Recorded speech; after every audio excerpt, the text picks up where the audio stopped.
Howdy, folks. Welcome to Adventures in All Brawn Courts of Everest. I am Joe Treff, your DM this evening and most. I'm going to tilt this camera down just a little bit. And joining me are my friends that you may have heard. Matt, Vincent, Kara, Hannah, and Alana. I didn't really truly look at everybody until just this moment, and I probably should have. It's a lot. Yeah, this is a lot. We're all wearing hats. I don't know if you could tell. There is a lot.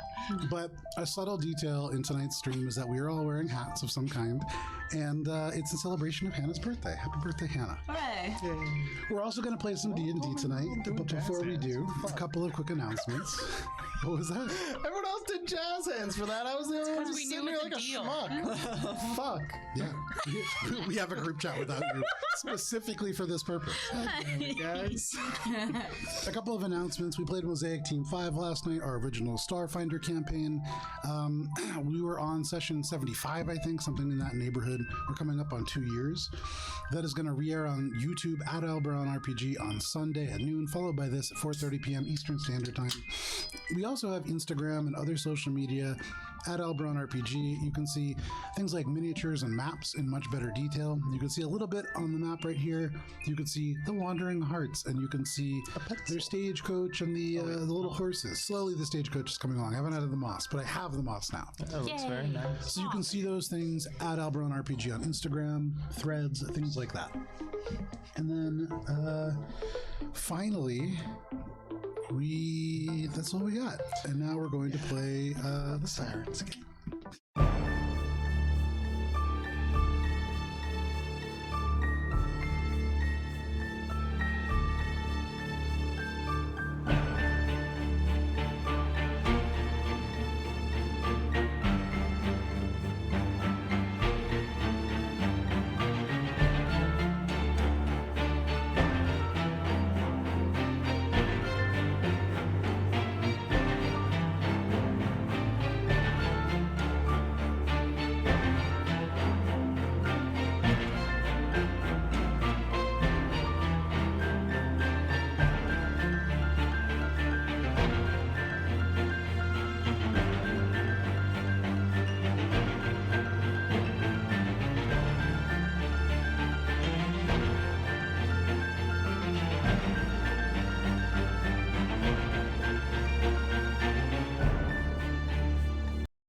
To spare because of Wandering Hearts. Last that we played, or many of us played, you met up with Ori's old friend, a bugbear who roasts oats, some accusing Ori of being more than friends, but friend at least above board, who roasts oats at the fringes of the magiocracy of the Rising Storm. You stayed and ate some food. Alina, you managed to secure just a little bit of chocolate for Rez as everybody else spoke to this individual and learned many embarrassing stories from Ori's childhood. And then you pushed west to the Acumen Pass. Just a couple of embarrassing stories, really. Ori the Crier. You passed the young adventurers of Everest, this group of children who were looking for Granny Applenose, who had kidnapped their friend. But when offered a boon by Valis, declined and went on their way. It began to rain. And as it did so, the hillside that your cart traveled along gave way, and Alina slid down the hillside.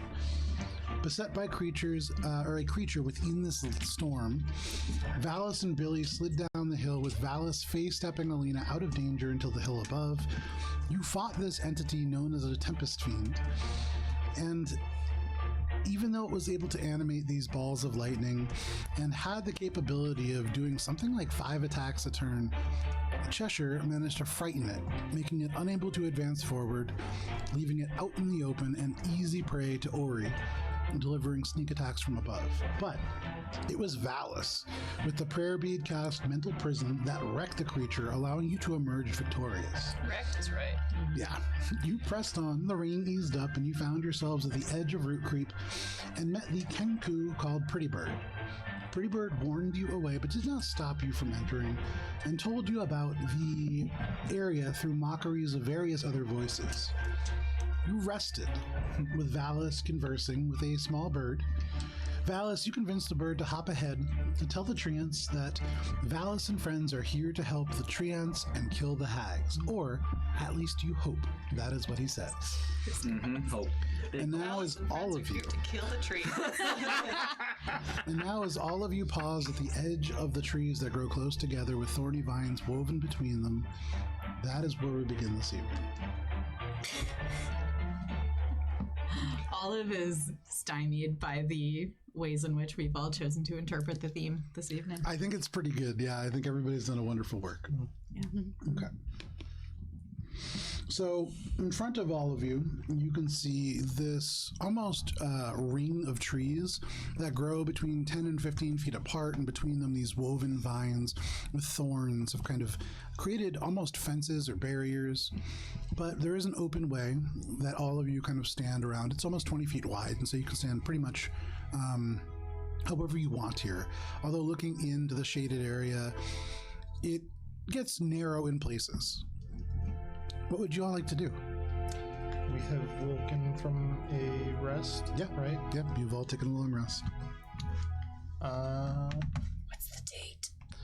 Ooh, I can tell you that. I would love for the DM to tell me the date. I want to see if Ori has it correct first. Ori, Matt. Yeah, Ori. Ori, who is sitting Our here friend in the Ori. Pokemon trainer house. So I believe we went to sleep on the character, Matt. 27th of Summertide. It is now the 28th of Summertide, if I'm correct. You're not. So It's the 27th? it is. It's about it's 8:20 already- p.m. You guys went to bed right around noon. Oh, okay, So- that's why. Yeah. All right, so it's still the same day. Yes, Time to go to 27th. bed. but just barely. It is 8:20 p.m. Friday, the 27th of Summertide, 1481, third age. like But close. Very. No. I 50%. honestly, very close. Very close. Do we hear anything unusual, like coming from the forest? Like any indication that maybe our message was received, or that they're coming to kill us because the bird told that the treants that we're allied with hags, or anything like that? Yeah. Make a perception check. Ooh. Hags kill treants. Yay. Perception. 7. A 7. Okay. Well, with a 7, hard to tell. So at the moment, there is like a little bit of a breeze. It's sunnier than it was when you all went to sleep, but it's not by any means like it isn't by any means. It's just kind of overcast. Yeah, it's overcast, and you can definitely hear like the rustle of trees. You can hear various things that make it hard to tell whether or not there is anything like approaching. You can hear off in the distance a pretty bird kind of like flapping around and making a little bit of noise. But at the moment, not really. Okay. And you said it's like 8 p.m.? Yeah. Okay. Gonna- So are we about to like walk into this forest in the dark now? Lena's like, I had the strangest dream that we went to bed at noon. I thought we paused to rest at evening, and now I feel dull. If you want, think I mean, we we can all- just I kind of think- fast forward a little bit and have it be that you camped a little bit more of an extended period to rest and recover. I don't And want now- to. I don't think any of us. I think that was the assumption That's that why we I were thought skipping it over was the nighttime. next day, because I thought that we were gonna wait till the morning so that we weren't It is 7:30 in the morning. going into. On the 28th of summertime. It is a Actually, Sunday. before that, I'm just gonna check to see Convenience if the store is bird closed. came back because. The bird did not. Okay. It's a bird. Did you tell him to come back? No. But Vals, make a perception check. No, but you might have. The bird was told one thing, and it didn't Ooh. truly stick. The bird is a bird brain. 21. So at a certain point in the night, you would feel this breeze that goes against the breeze that is blowing in from the west. This from the forest, you kind of hear it coming from within. You hear like the rustle of trees, and you turn thinking maybe a friend to talk to, a deer perhaps. But it is just a breeze, and the leaves rustle, and it is an unnatural wind, but hard to tell what that means. It comes from somewhere far away. From the direction of the trees. Yes, So the same direction that the bird went in. Yeah. Do I know anything about treants on on account of having spent my entire life Yeah, in and around you know Great Well. a lot about them. What are you wondering? As we enter the forest, is there anything I can do to sort of at least, like parlay, like ask for a parlay?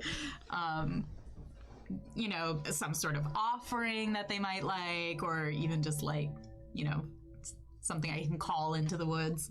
So something to consider for you in particular, you're a member of Thornhome and your entire thing is protecting nature. Yeah.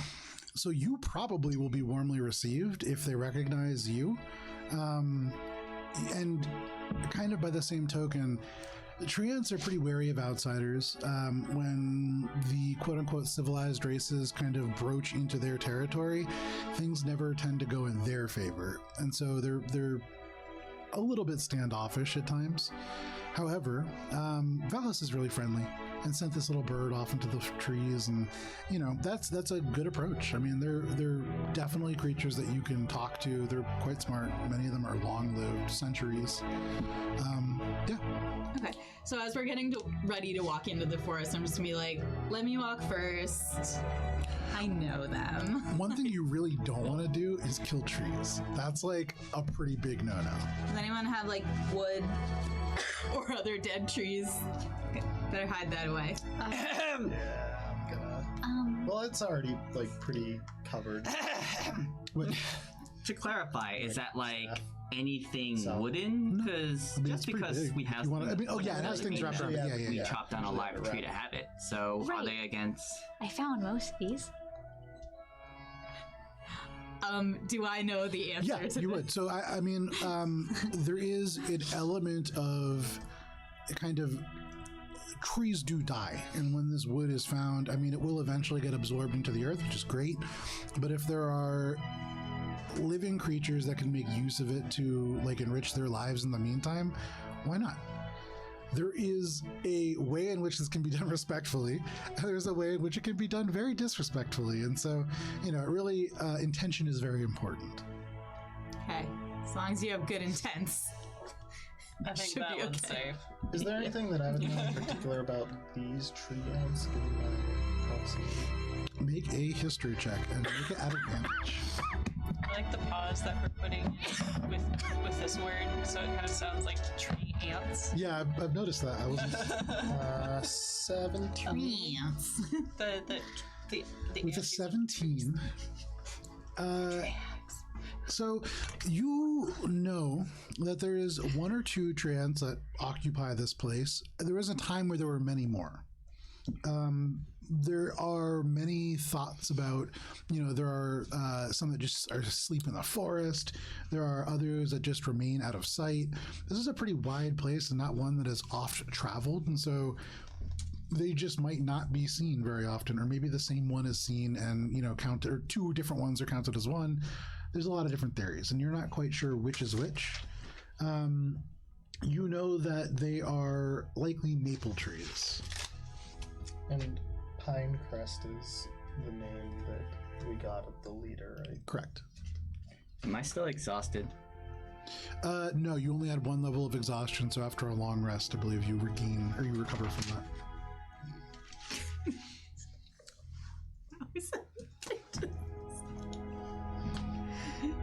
You gotta look at it the whole night.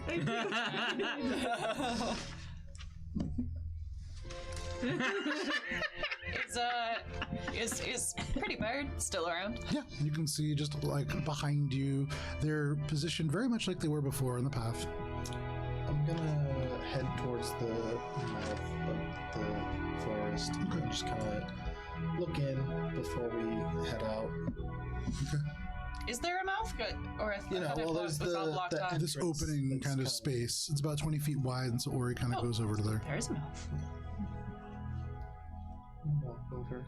Is there anybody else doing anything, or are you guys all going? I'll walk over too, because I'm like, I said I was going to go first. So, and I just assume that Ori is going to just keep walking as is his Probably. want. No, he said he just could stop at the mouth. That's what Ori said. No, Look Matt inside. said that out loud, Yeah. but Alina doesn't know that Ori is going to stop. Probably just Minka, what are you doing? walking towards the Are entrance. we taking the cart? Not The cart is currently. Oh, It's in the ring, correct? It's in the ring. I can go in and pull it out anytime, but I can only go in there once a day, so I figured we don't need to get it until it's time to use it, right? We should Yes. go on foot through here. Okay. It's gonna be tight. Do we want to be sneaky? Probably not. I think that would maybe raise more suspicion. Okay. Especially since Valis kind of heralded our coming, Okay. his fur Not to friend. mention that they probably control all the trees that we're allowed to enter, and so they probably already know that we're right here. Especially Right. also because you Pretty Bird did Bird. say something about them waking up others. Yeah. Okay. Alright. So I think we just head through and hope that Pinecrest is willing to listen to us. Billy walks in like this. So then you're like, I'm gonna go first. Billy and Ori, right in there. No, Billy's preparing. Sorry, Yeah. Billy is prepared to No walk in worries. and just. Alina Alina's does like a little double time prompt to get out So, front. looking in, is there any, is it a clear path through or anything, or does it look like once we get into this mouth, it's kind of. Yeah, there's a relatively clear path that goes straight ahead and kind of meanders. There are trees that are in the middle of it, and so I mean it's the forest, but it's much more overgrown, and there are many more kind of walls of brambles almost Gotcha. that do give it a little bit of a maze-like appearance. But here and there are hills and things, and so you could climb over any of these walls with a little bit of work. Mechanically the head- speaking, difficult terrain? A little bit more than difficult terrain. The floor itself is just regular terrain, but there are places where it's very much like walls. You can climb it and be on the second level. Gotcha. What was the head tree guy's name? Pinecrest. Pine Crest. Yes. Pinecrest. All right, as we're walking, Alina's just gonna call out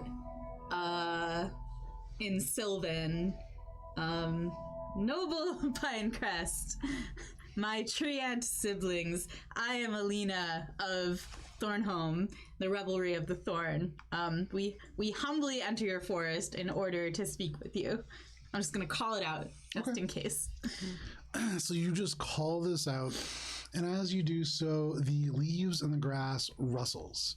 And the fallen leaves that are kind of gathered around the various trees blow by you from a few of the oaks that you can see here that are either dead or have lost their vegetation quite early.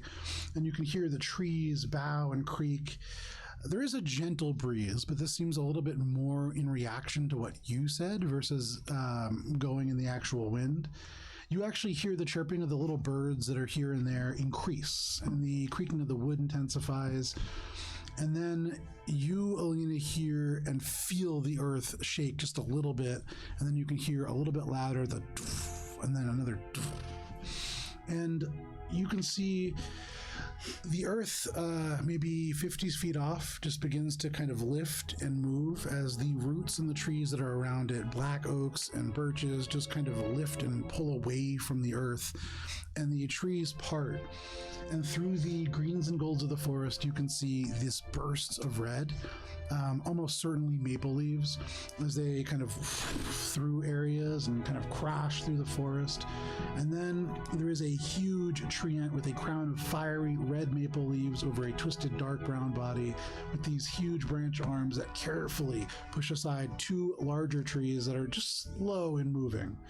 You can hear chirps from dozens of these sleek scarlet tanagers with their black wings kind of flapping to maintain balance on the various branches that you can see. And in Sylvan, this individual kind of pauses at the top of this hill, standing about 15 or 16 feet tall, and looks around and over and doesn't quite seem to see you all at first. But in Sylvan says, "Up, I see outsiders.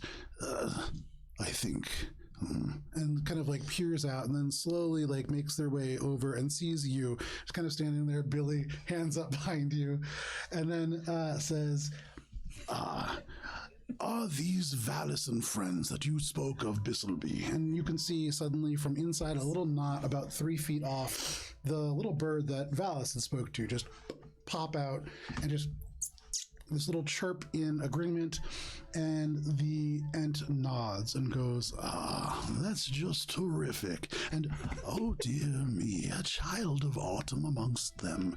We are in luck.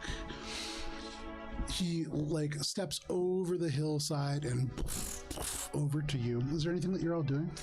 Minka's gonna kind of lean over to Alina and be like, is this a good approaching? I am the only person in the party that does not speak Sylvan. We good. Right over Minka. And this tree ant leans down, and you can hear the wood creak, and there are audible pops as it does. And this tree ant pops the arm down on his back. Oh, old stars, you're small.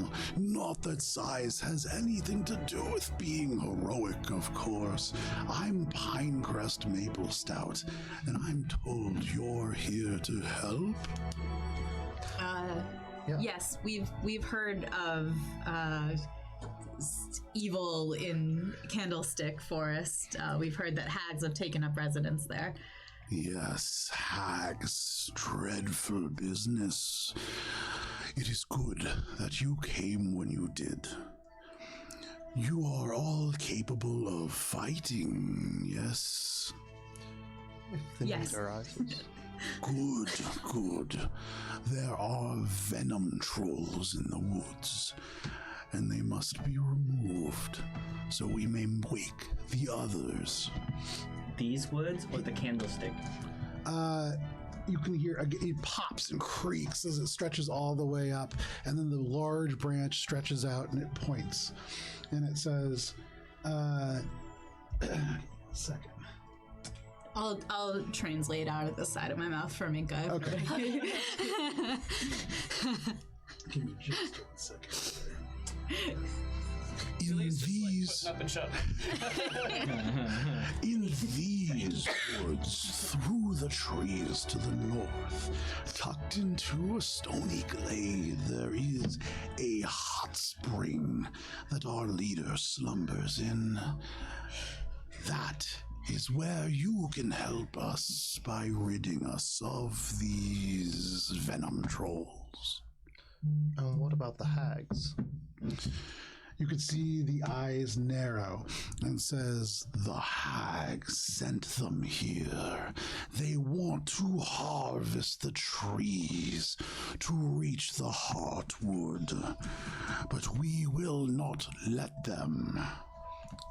Do you know why they're after the heartwood?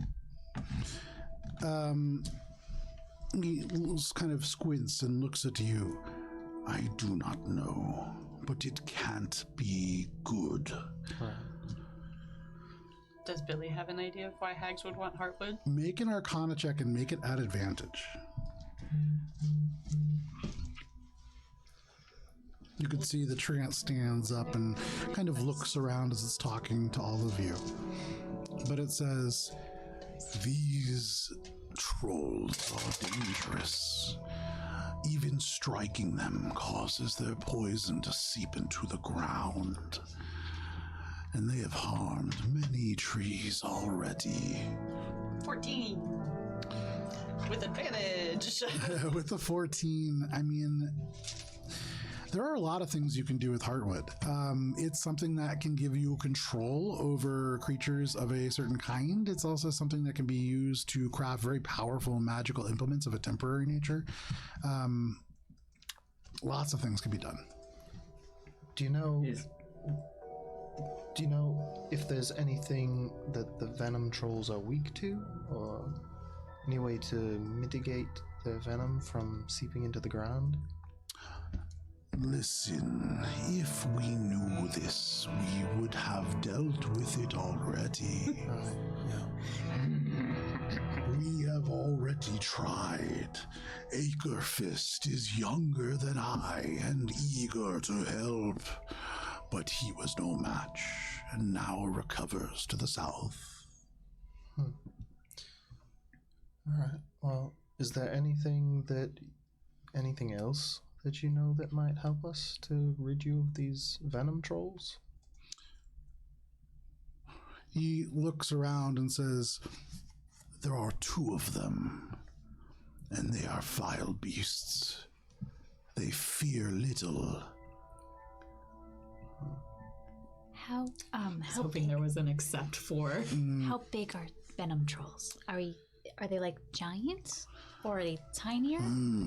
He like kind of holds the one long branch and like the birds all squeak as he does so, but then like roughly gestures about 12 feet off the ground.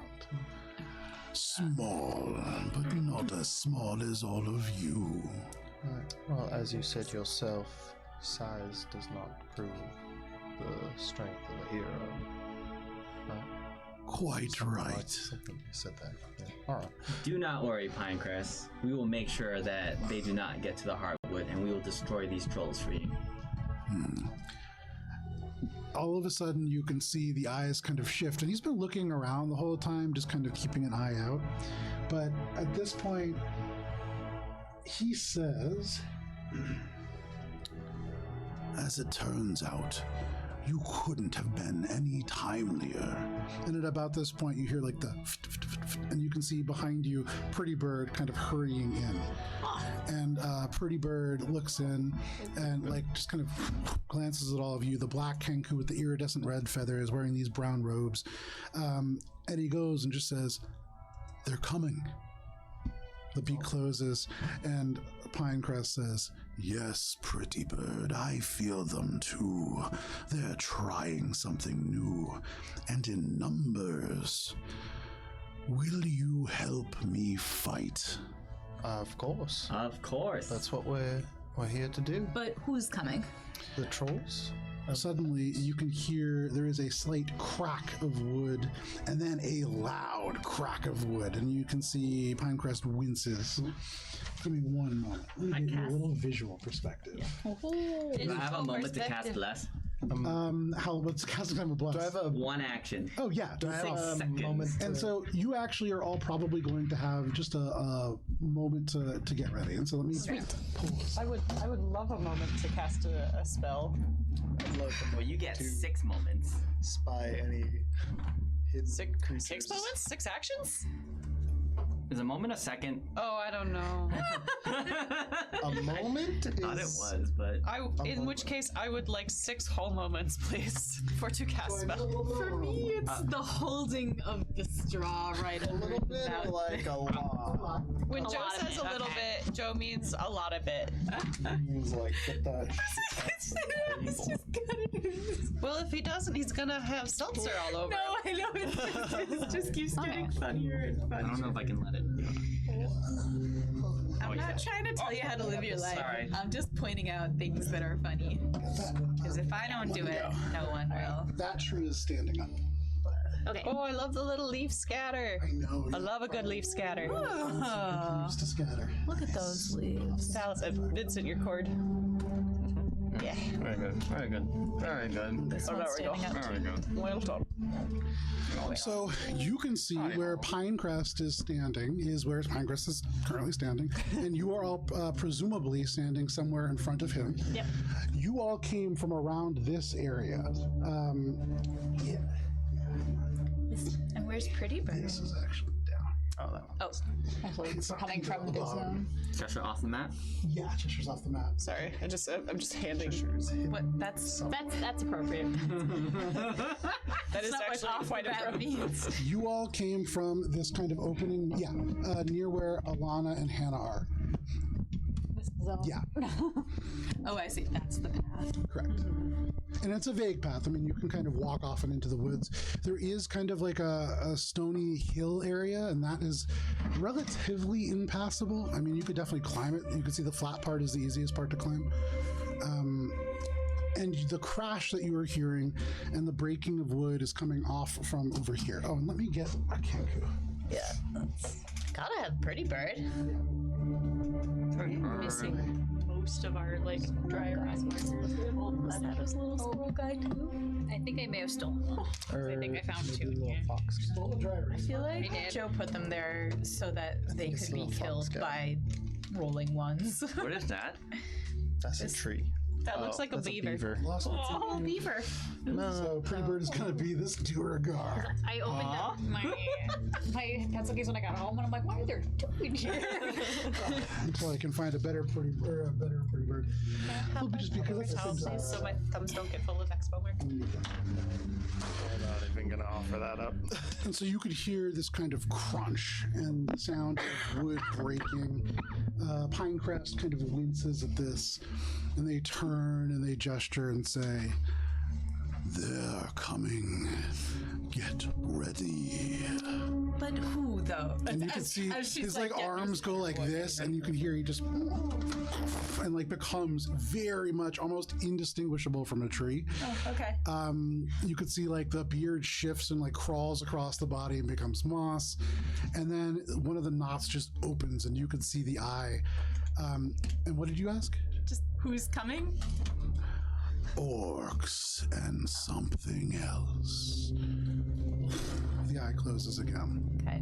Lena's like, Rez, go get a look, Rez. Yeah, no, I got it. Yeah. Do I Goes up into the sky. see with my eye for detail any hidden creatures Make a on perception their check. way? As Rez goes up, almost immediately as he pierces the tree line, he just goes, "Whoa! You gotta see this, Alina!" And Alina just drops into Billy's arms. Billy drops their arms down and catches Alina. And Alina, you are seeing approach. Kind of breaking trees as they go. Oh man. Is that pair of gentlemen? Oh, it's an You see two heads kind of sweeping, one to the left, one to the right, these tusks coming up, these two massive hands kind of pushing. And then as they try to step forward, you watch as one leg goes right, one leg goes left, and they just walk straight into a tree. Amazing. Birds everywhere. And the one head turns and... Does anybody speak giant yet? God damn it! I do. You speak giant, right? Well, I have tongues. Should I cast tongues? I have Google Translate. Yeah, so you know giant, and that is really just part of the magic of these. So in giant, you through Rez hear this giant like begin to yell at each other, and they begin to argue and kind of bicker a little bit, and then they like move off into the right, negotiating around the tree. You see other shapes moving in, one a little bit larger, and then several. Hard to tell how many, kind of moving through the trees. All right, so I'm gonna come back to myself, and I'm like, did anybody else hear that yelling? Did I hear that yelling? Did we hear that? You heard like the birds kind of, you heard like a disturbance, but not maybe yelling. It's probably like a minute away. All right, well, I'm gonna report what I saw, and How many of them were So, I got a dirty 20 for spotting hidden creatures, but if they're a minute away, they're probably too far. You see cowering in a little stony crevice a beaver. You see like kind of scurrying up one of the trees a squirrel. You see a couple of different rodents and they're mentioned on the map. Nice little critters. Nothing that seems All right, dangerous. because they're still You see a minute away. Okay. well, we could either wait here or we could go to meet them. I think we should hide and try to catch them unawares.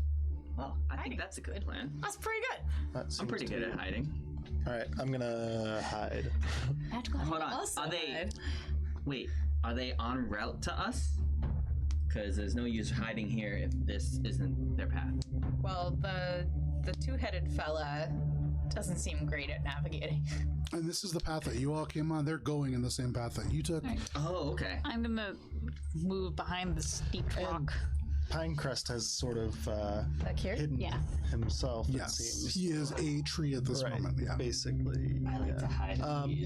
Is there any tree that looks pretty easily climbable so that I can get a nice vantage? The one that Most of Cheshire's them, in. well, yeah, I mean that's the easiest one for sure. But the bigger ones are easier to climb. Okay. If I have time, I would like to cast the spell. Okay.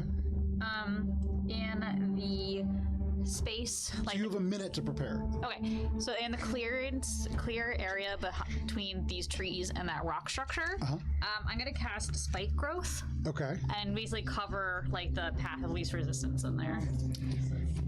Rez is gonna get as close as he can, and he's still invisible, so Billy begins like prepping some spell casting. So And how big is that area? So it's a 20-foot radius. Oh! Yay! It's the Boinkenberry, because they have glitter in them. It's magical. Wait, what are you putting down? Spike growth. Spike growth. Okay. I love that. Wherever the spike growth is being made, I would like to make a sort of tripwire with the rope that I have, Okay, make a tinker's or make a survival check. Billy's gonna and like crouch down I with got you. Vincent. pull it, you Vincent know, Vallis in the is front of it, fresh. right? to get them to fall into the spike. Not just Vallis. Vallis is Vincent. But yeah, depending on where it ends up. So it's figure basically out just going to be which trees to go across. in this space here. Okay, Billy begins making? laying down some protective this spells. is a survival check. So yeah, Minka, Spike growth is difficult terrain, right? you can see like pulling the hand out and like twist elements of these viney corridors to sort of become a shape that is more advantageous to you guys, creating this big kind of space of difficult terrain. Yes. So it's spiky terrain. It is camouflaged to look like regular terrain. So the creature needs to pass a check to see if they see it there, or if they'll just move into it on their own. Do you have 60 feet of rope, Ori? Yes. What was your check? My check was. Do I get proficiency with this check, or is it just regular? Just regular check. Okay. 12. Okay. So you take 60 feet of rope and you run it like 3 feet high between those two trees. Oh no. You realize as you do, it's like relatively visible.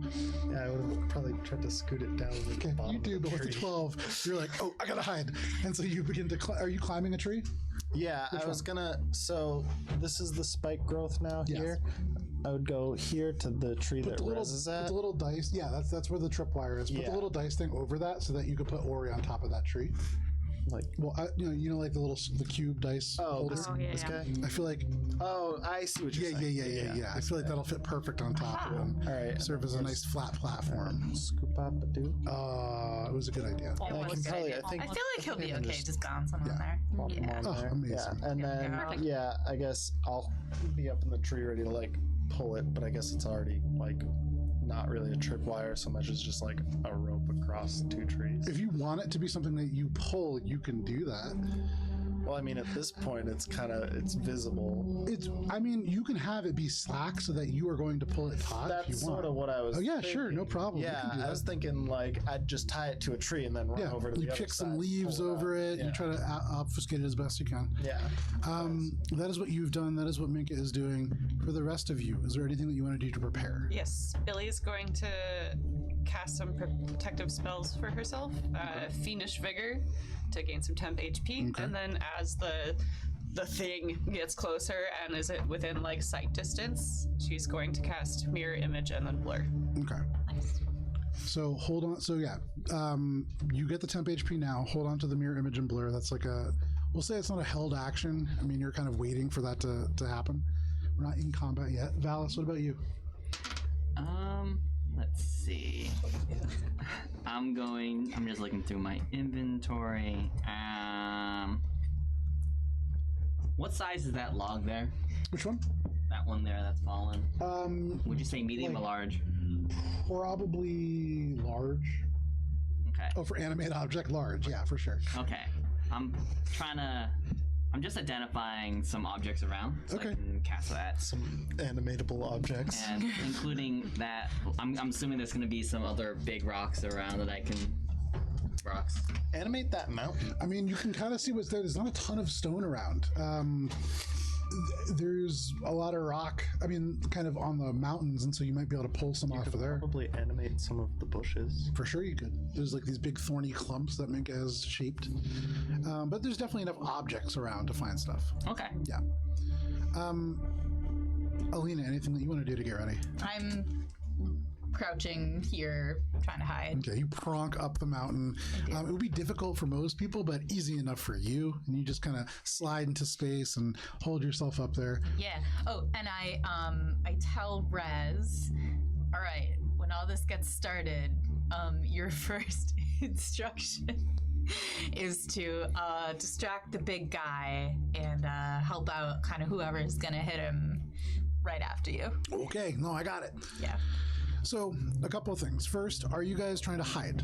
Yeah. Yeah. Hiding up I in am. the tree. So everybody make a stealth check. And once I'm like perched up there, if there's time, I'm just gonna kind of be on the lookout for any signs of the people. Sure. A wasted 20. Also a wasted 20. Oh, that was initiative. Oh, Bad. we're in a forest on the material plane. You are. Advantage. Not a wasted 20. I got a natural 20. Nice. Oh, I have to roll My with disadvantage because perception I've got check is the a armor natural on. 20. That's a Very 9. My initiative was less. Well, you're not rolling initiative, so Oh, I thought we were rolling a stealth check. Oh God. Okay. 9. Then 9. stealth check. Natural 20. 8. Okay. My stealth check was then a natural 20. Okay. My perception check was a 13. Great. Valid? 12. About half of you hide. The rest of you get caught up in your preparations. And it's at about this moment, I would say everybody make a perception check except for Ori, who already has. And Ori, you're distracted because you're just making sure, like, kind of twisting the rope and keeping it hidden as best you can. That's really taking most of your- Can Rez make one as well? Yeah. Minka, hide. Rolled natural 1 in perception. Fuck yeah, I rolled a 2. So Mika is like looking and like suddenly you see like a glint and you're like, wait, is that a cool rock? And you just no. go and you're like, Especially with like the thunder egg just found. Like, oh, yeah. oh. Alina gets a 13, Rez gets a 10. 17 for perception. Okay. I'm hanging out with Rez at a 10. Okay. Well, okay. Mine was a 13. No 17 problem. No dollars. problem. So, Rez kind of says, Alina, it stopped. But there's a bunch of things moving around that are smaller, kind of like around knee level, like a bunch of guys. And, something's weird. They're waiting for something. Noted. Alina, you feel like you hear something? But it's behind you. Great. I look over my shoulder. Are we getting pincered? I think we might be getting pincered. How do they know where we are? I mean, Well, they know where. well, as we walked in, I was like shouting and Oh, that's the orc Did you- leader. oh, They probably saw him. yeah. That's a Worgen guy. Yeah, this we guy with the warg that we're about to get Oh, pinched by. don't you know? by saying that we go ham to the forest, we reveal the location of So Pinecrest. as you are like kind of there and creeping, and Rez is like, they're waiting for something, I don't know. You hear this crack, and you kind of like slowly turn, and they actually haven't seemed to see you yet, Alina, but they certainly are honed in on Minka. And you can see this orc in heavy studded leather armor. They hold a sword in one hand. You can see a bow on their back, a javelin by their side. They are slowly like hugging on to this, what looks like a dire wolf. You can see this huge wolf, thorns of bone that kind of protrude from either shoulder, out from the rib cage as well. And all of the fur is flat, the ears are back. The orc is hugging tight to it, and they are creeping towards Minka. All right. Well, there's no way to warn Minka. Do I notice? With my perception check? What was your perception check? 17. No. So the only reason this individual rolled a 22 on their stealth check, the only reason that Alina is observing this is because this is where you are rolling for initiative. So go ahead and have everybody roll for initiative.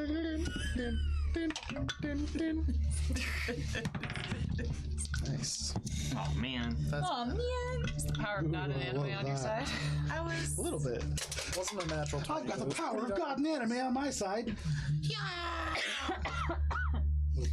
I think it's appropriate that Minka constantly gets spotted because she is blue and does glow. She's very easy. Usually, yeah. Okay. So anybody natural 20? No. Okay. Anybody 25 to 20? 23. Okay. 23 for Ori. 1 second here. Okay. So these trees, I'm guessing, are full-size, tall trees, and not just... Correct. Anybody 20 to 15? 17. 17. And what is your dexterity modifier? Modifier 2. Hey, back. What is the raw score? Oh, 15. Okay. Do I Coin win? flip. I'm gonna give the draw to the player. Yay! 15 to 10. 10. Oh god, no. Ooh, love that.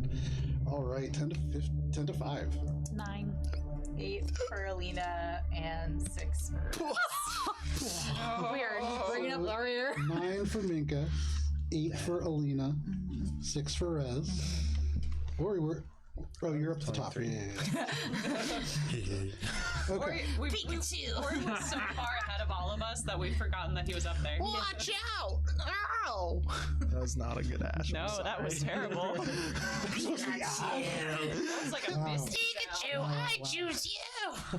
I feel Sounds like the ash from that like terrible animation. I feel like Pikachu, use your thunder smash. so the way that this works out, Sorry, Red I'm Button. Gary Oak. That's better. I'm Gary Oak.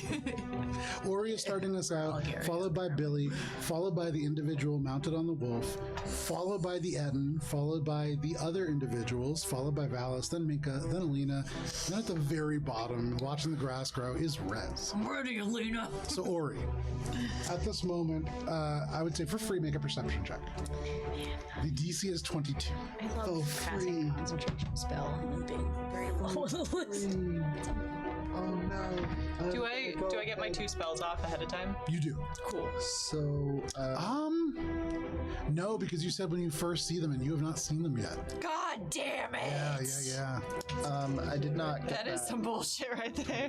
Which my perception. What was your perception? My perception was not a 22. It was Okay. a 15, but I'm going to use my bonus action Okay, for detail. go for it. Make your investigation or perception check. That's much better. 28. 28. So at this moment, you hear the skidding of hooves on stone, and you hear like Alina shift kind of suddenly. And as you turn to look, you see this wolf, this individual, creeping towards Minka. Oh, I'm going to shoot it. Okay, make your attack roll. Does it? Oh no, you don't, because you just did your perception check. That was for free. you get- Yeah, make your attack roll. Do I have advantage because I am hidden right now? You do. Okay. Where in the order is Let's go. Now Is who? 20. Dang. Two-headed guy is 13. So between the orc and between the other guys.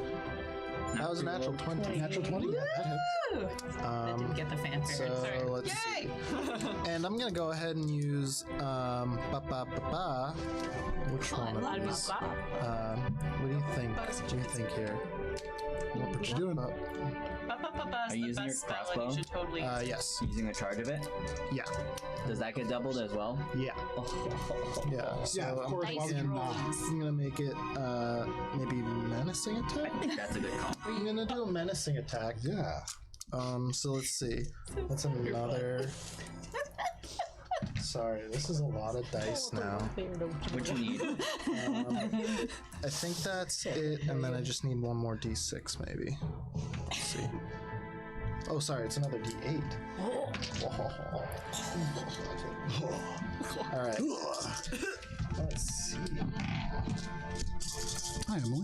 Come on, big numbies. Big number. Ooh, big numbies. Let's see. So 24 on the dice. 24 hits. No, Sorry, 24 damage, right? So double. 48 plus 6, and it's taking a charge from the thing. Oh, actually, it's another die as well because it's the superiority die, which is more damage for another 6, so 12 more damage. 12 more So damage. 60 damage and a wisdom saving throw.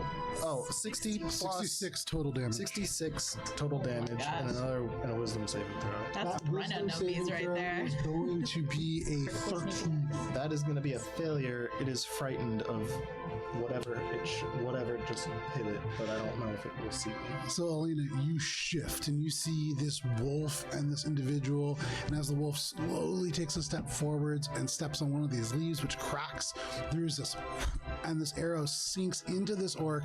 You see it hits him dead in the chest, and as they were trying to like sneak, he rears back, the wolf rears back and lets out this loud howl.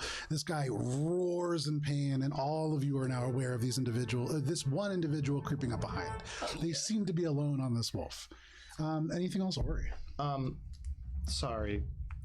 I was aiming for the wolf to scare that guy Very nice. so that it would run away.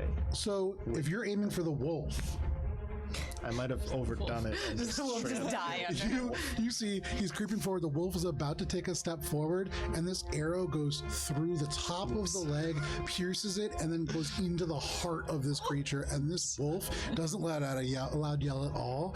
You see the mouth open, blood just out, and it just dies on the ground. The orc tumbles forwards and falls prone. You can go ahead and put this guy right there and pull the wolf off. Very good. Still, Put him prone. no warg. Falls down onto the ground, begins to like peel himself off, but you all hear him fall, the wolf die, and so you are aware that you are now in combat. Yay. But that is your turn, Ori. Yeah, that's it. Alrighty, that brings us to you, Billy. Billy, you turn, and god damn it, you didn't get your spells off. Fuck! You do have temp HP though. I do have 10 HP. Mirror image. Okay, so you cast Mirror Image. Wolf, you become two Billies. No, I become, Four. I become, wait, so that's 3. You become three Billies. I have 3 duplicates. You become four Billies. And What'd you say? I'm going to look over at Valis and say, apparently they're behind us. And that's inspiration. I am inspired. Valis, you turn, and through the branches of Pinecrest, you see this orc picking themselves up off the ground. That is your turn, Billy. Thank you. I feel like I'm it's a not quite D8 now. inspiration. Your turn, Billy. Infuriation. Oh, yes, yes, yes. So that brings us to this orc. He's going to use half of his movement to stand up, and then that leaves him with only 15 feet left. So he's going to run 15 feet forward. And Minka, you can hear this as he begins to run behind you. And for his bonus action, you can see he pulls out this bone horn and takes a deep breath, and you can see the blood bubble on his chest as he does, and so this is definitely piercing into his lungs.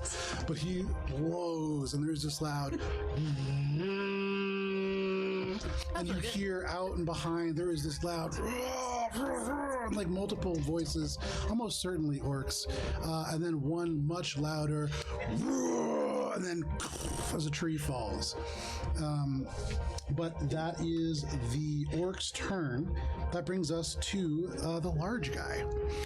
So, being about 50 feet off, he is going to begin to storm forwards. He's going to have to take his movement as well. So with 40 feet, he ends up 10 feet off, doubles it again. So he has 30 feet onto the board. Doesn't see Ori, and he's going to go straight, probably straight in the direction of what you can hear. So Trigger the trap. Can I trigger the trap as a reaction? he's going to get to here, right at the edge. Oh, okay. And so if you want, you can. Where was your trap again? Right there. It's like In right, that he gets line. right to there, but the reason he can't get further is because it's difficult terrain that prevents him from moving 5 feet further. So at this moment, he kind of goes and you see the foot steps on the first ball of vines, and the voice just dies into the throat, and you see the other head lets out this loud yell. The foot comes up, it grabs onto its foot, it has to stop moving. That is its full turn to get there. That brings us to the rest of the orcs. 2d4 piercing damage. Go ahead and roll damage on that, yeah. So Absolutely. I think I got this. it takes 6 piercing He damage, dies. No. and then it will take 2d4 piercing damage for every 5 feet it travels within there. Absolutely. So for the rest of these individuals, you hear these loud yells. They are also 50 feet off, so they're only going to be able to get 10 feet onto the board. But they're a little bit better prepared than the others. So. He has so many minis in his hand. I do. Too many. Please, Joe. It's hat day. You place this one on the other side of the tree, but in the same kind of straight line, other side of res. Perfect. Kill the weenies. These three are 10 feet off the board, staggered, so that way they can be. I'll be responsible for them. And you can see almost charging forward as a line, these orcs, all in various bits of leather armor, roaring. The individuals carrying amalgamation of axes, swords, and javelins. But they can only make it into the tree line, and you could see eyes searching. At the moment, they don't see anybody yet. Nobody in this kind of group seems to have seen anyone. But that is all of their turns, and that brings us to Valis. Valis, you hear they're behind us, and then all these individuals roar into the woods in front of you. Well, apparently I don't know what I'm talking about. As a note, on their turn, Yeah. they can make a DC 17 wisdom check to see if they recognize that area as dangerous terrain. Do they have to do that as an action? When a creature moves into or within the area, any creature that can't see the area at the time of the spell must make a perception check against your spell to recognize it is hazardous before entering it. Okay. I'm gonna give them 3 checks. Not everybody gets one, but one for the Etten, actually just 2. One for the Etten, one for the orcs. Etten, that is gonna be a, what is it? It's a DC 17 wisdom check 9. Okay. And for the orcs, that is going to be or perception check. Sorry. 8. So, no. Okay. They're just and running in and just yelling. But you hear the echo of the horn die down, and that is all of their turn. Valis, what would you like to do? Minka, you're on deck. Okay. When I make a command to an animate object, does that command persist? I believe so. It will do whatever you command until it can no longer do that, and then if you have no further commands, it will stay in its space and protect itself, I believe. Does it, when I make a command, it's multiple objects, do I command each object? Is it a One command for all of them, presumably, Command yes. object. Okay. So I'm gonna cast animate objects. Okay. And so that'll be my bonus action. My action will be to give them a command. Okay. I'm gonna say, would you say this log over here next to this orc is a medium-sized log? Which one? That one. Yeah, that's like a medium-sized log. All right, so I'll do this medium log, Okay. this large log, Okay. and I'll say like Animate the 4. rope. And What? like animate the rope. No, I'm joking. 4 rocks or logs of branches of small size. So in around total, this area. that is going to be how many? That's 8, right? No, it's gonna be 6 things. Okay. Here you go. These can symbolize the 6 things. They're all spell markers of various kinds. Okay. As Valis, you take the prayer beads and you hold on to, I can't remember if it's the topaz one or which, but you squeeze onto it. The bead dissolves into your hand and then explodes from it and leaps into these various objects. You see the various stumps and rocks lift off the ground and begin to obey your commands. What are you commanding them to do? Attack the nearest orc. Okay. Oh. Oh. Ah! Oh, we're so off screen now. Much better. We're really off screen That now. wasn't me, right? That was Matt. No, it was. That hat, though, I feel like is definitely. Why don't you tell us where you'd like these things to go? Here, I've got a better idea. I'm going gonna to say entrust scattered. you with this. That's, Alright. We'll put like all 4 of them like right here. Okay. Like 1, 2, like 3 there, 1 here. We'll foot leg. You've only got the 3. And one more over there. Shit, I'm blind as a That's great. Yeah, let's do that. How's it look? I can't tell. How's it look, everyone? So as you cast a spell, they just begin to thump over towards the orcs. Anything else, Valis? I'm gonna choose to stay hidden for now. Okay. So that is it. There you go. You direct your army of wood and stone from the distance. That is Valis' turn. Minka. You hear the wolf gurgling behind you. You turn around and this orc is climbing to their feet. Suddenly, the stump also begins to climb to its feet. Everything is climbing to its feet. What would you like to do? I'm going to be a little confused Yep. as to what's happening. Can I see over this rock, or is it blocking my vision? It looks like it's a little bit below. It's probably blocking your vision. Okay. If you tiptoe by making an action to make a perception check, you could probably look. Okay, so I'm going to then turn around and see the guy that just blew the horn, and I'm going to cast a guiding bolt on him. Okay. So that is a total 26 to hit. 26 hits, absolutely. At point blank range, it'd be pretty tough to miss. You know, you say that. Yeah, but luckily there's nobody for you to accidentally hit except for Valis' animated stump. Right. That's fine. It's good stuff. All right, so That's a good stump. Or If you miss real bad, The objects, when do they go? I believe it should say in the spell. sorry, Lena. Oh. So that's a total of 14 radiant damage. Line of sight. 14. And he's now glowing. Okay. 14 radiant damage, and he begins to glow. For anybody who couldn't see him before, it is now quite visible.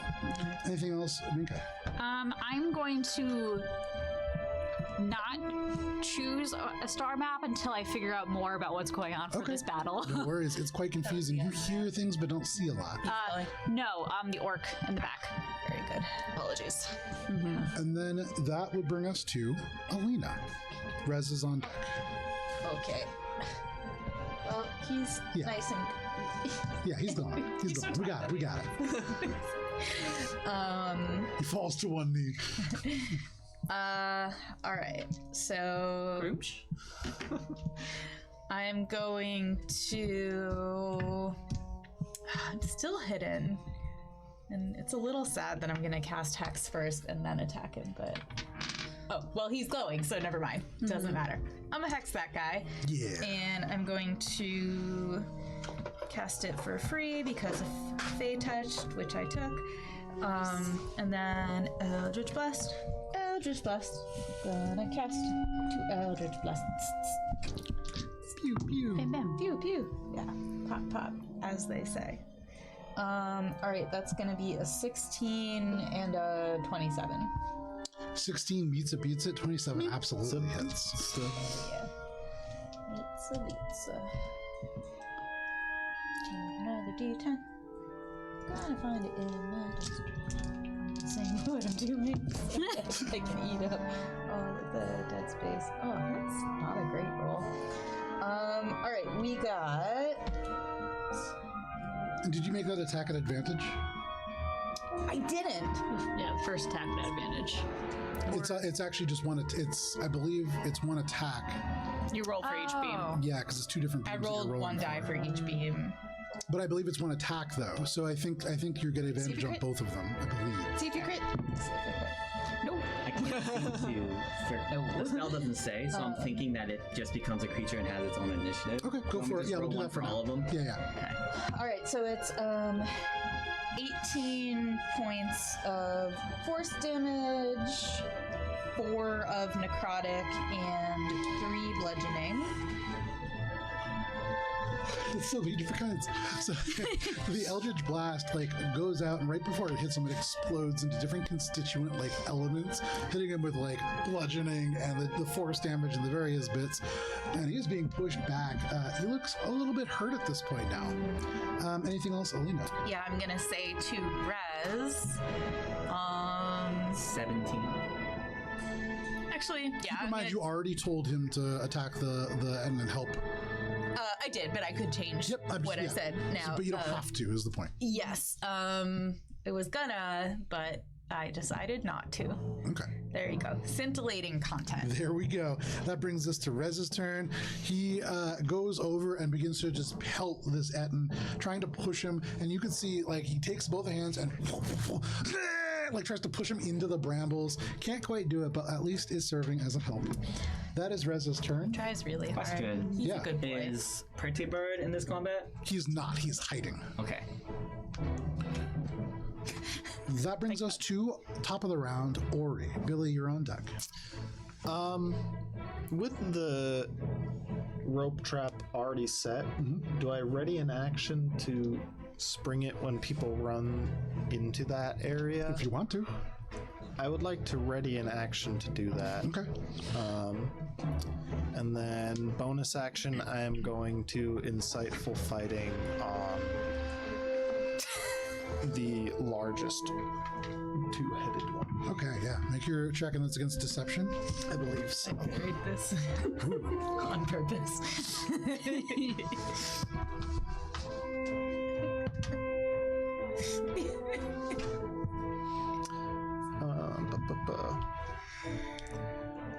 Does an 18 beat it? It doesn't. Ooh, that dude's sneaky. They rolled a natural 20 for a total of 19, so not really.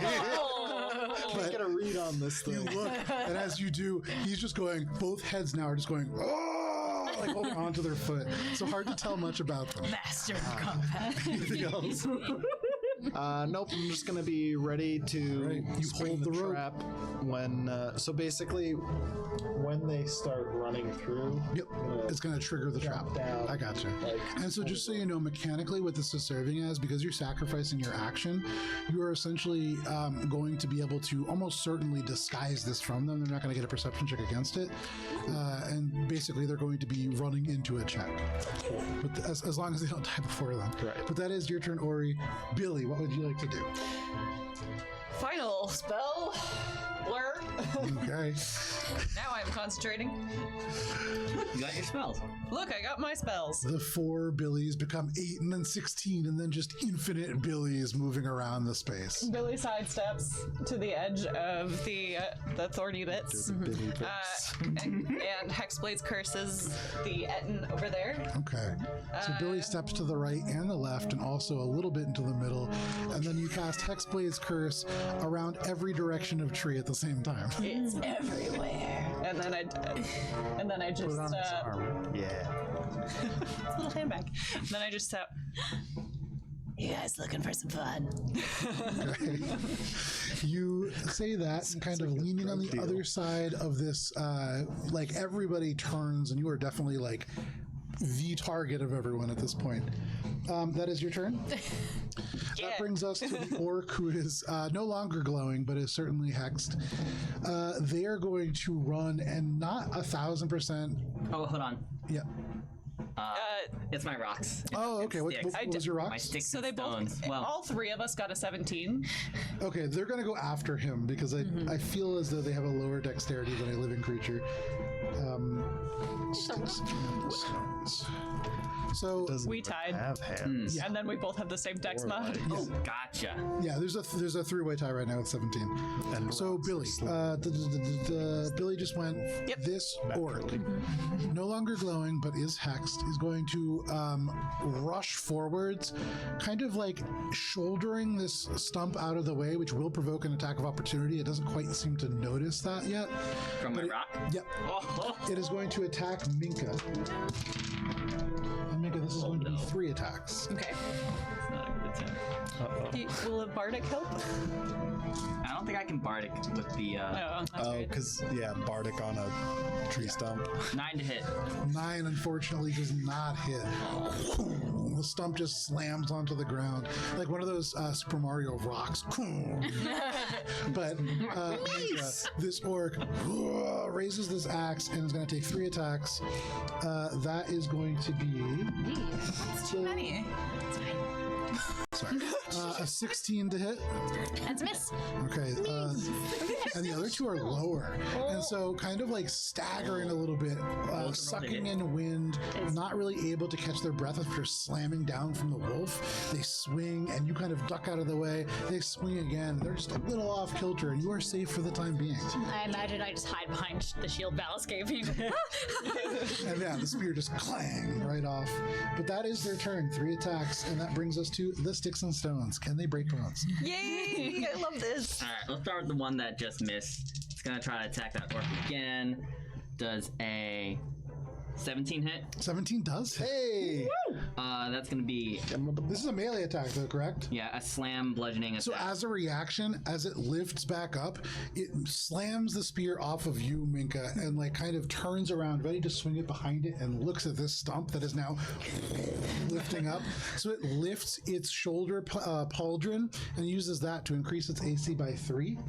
That no longer hits. Oh, man. But that is a reaction. Oh, jeez. And so the stone just smashes onto the pauldron, But no they more are still attacks up. of opportunity, so Minka can run. This is true. So you have many more things. Yeah, so that one is gonna go attack that orc. 'cause that's So they have four. difficult terrain as well. They're flying. Oh, are they flying? It They're says if floating. it doesn't have moving appendages, then they just float. There you go. This ominous rock just floating across. It doesn't just sprout legs and start running. Such a chick. Dirty 20. What Dirty am 20 I? absolutely hit. 6 bludgeoning. 6 bludgeoning. All right. Then those 3 are gonna attack that orc with the bow, because he seems to be the closest to them. They both have bows. So these rocks just and then just drift towards him. And the orc seems very unsettled by this. 21, 22, 22. Yeah, those all hit. All. If nothing else, we're winning the intimidation game here. 9, 4, 13, Kind of good because it gives the 5, impression that 18 the forest damage, has come alive 18 to bludgeoning defend damage itself, altogether. You know? Okay. And to this group's knowledge, it's just Does 50. anybody speak orc? No. Okay, so you can just see the orc holding onto this javelin, looking around, the stones just woof, woof, woof. And in orcish, they just yell out, Kodok Tenin, and they take the spear, and all of a sudden, it hits them right in the face. They drop the spear, right in the stomach, and then uppercut, and their head snaps back, and they drop to the ground. Very good. And now it's just Big Log. Big Log is gonna attack that orc over there since now he is the That closest dude orc. just got Is this his Yeah. hand, Big Log?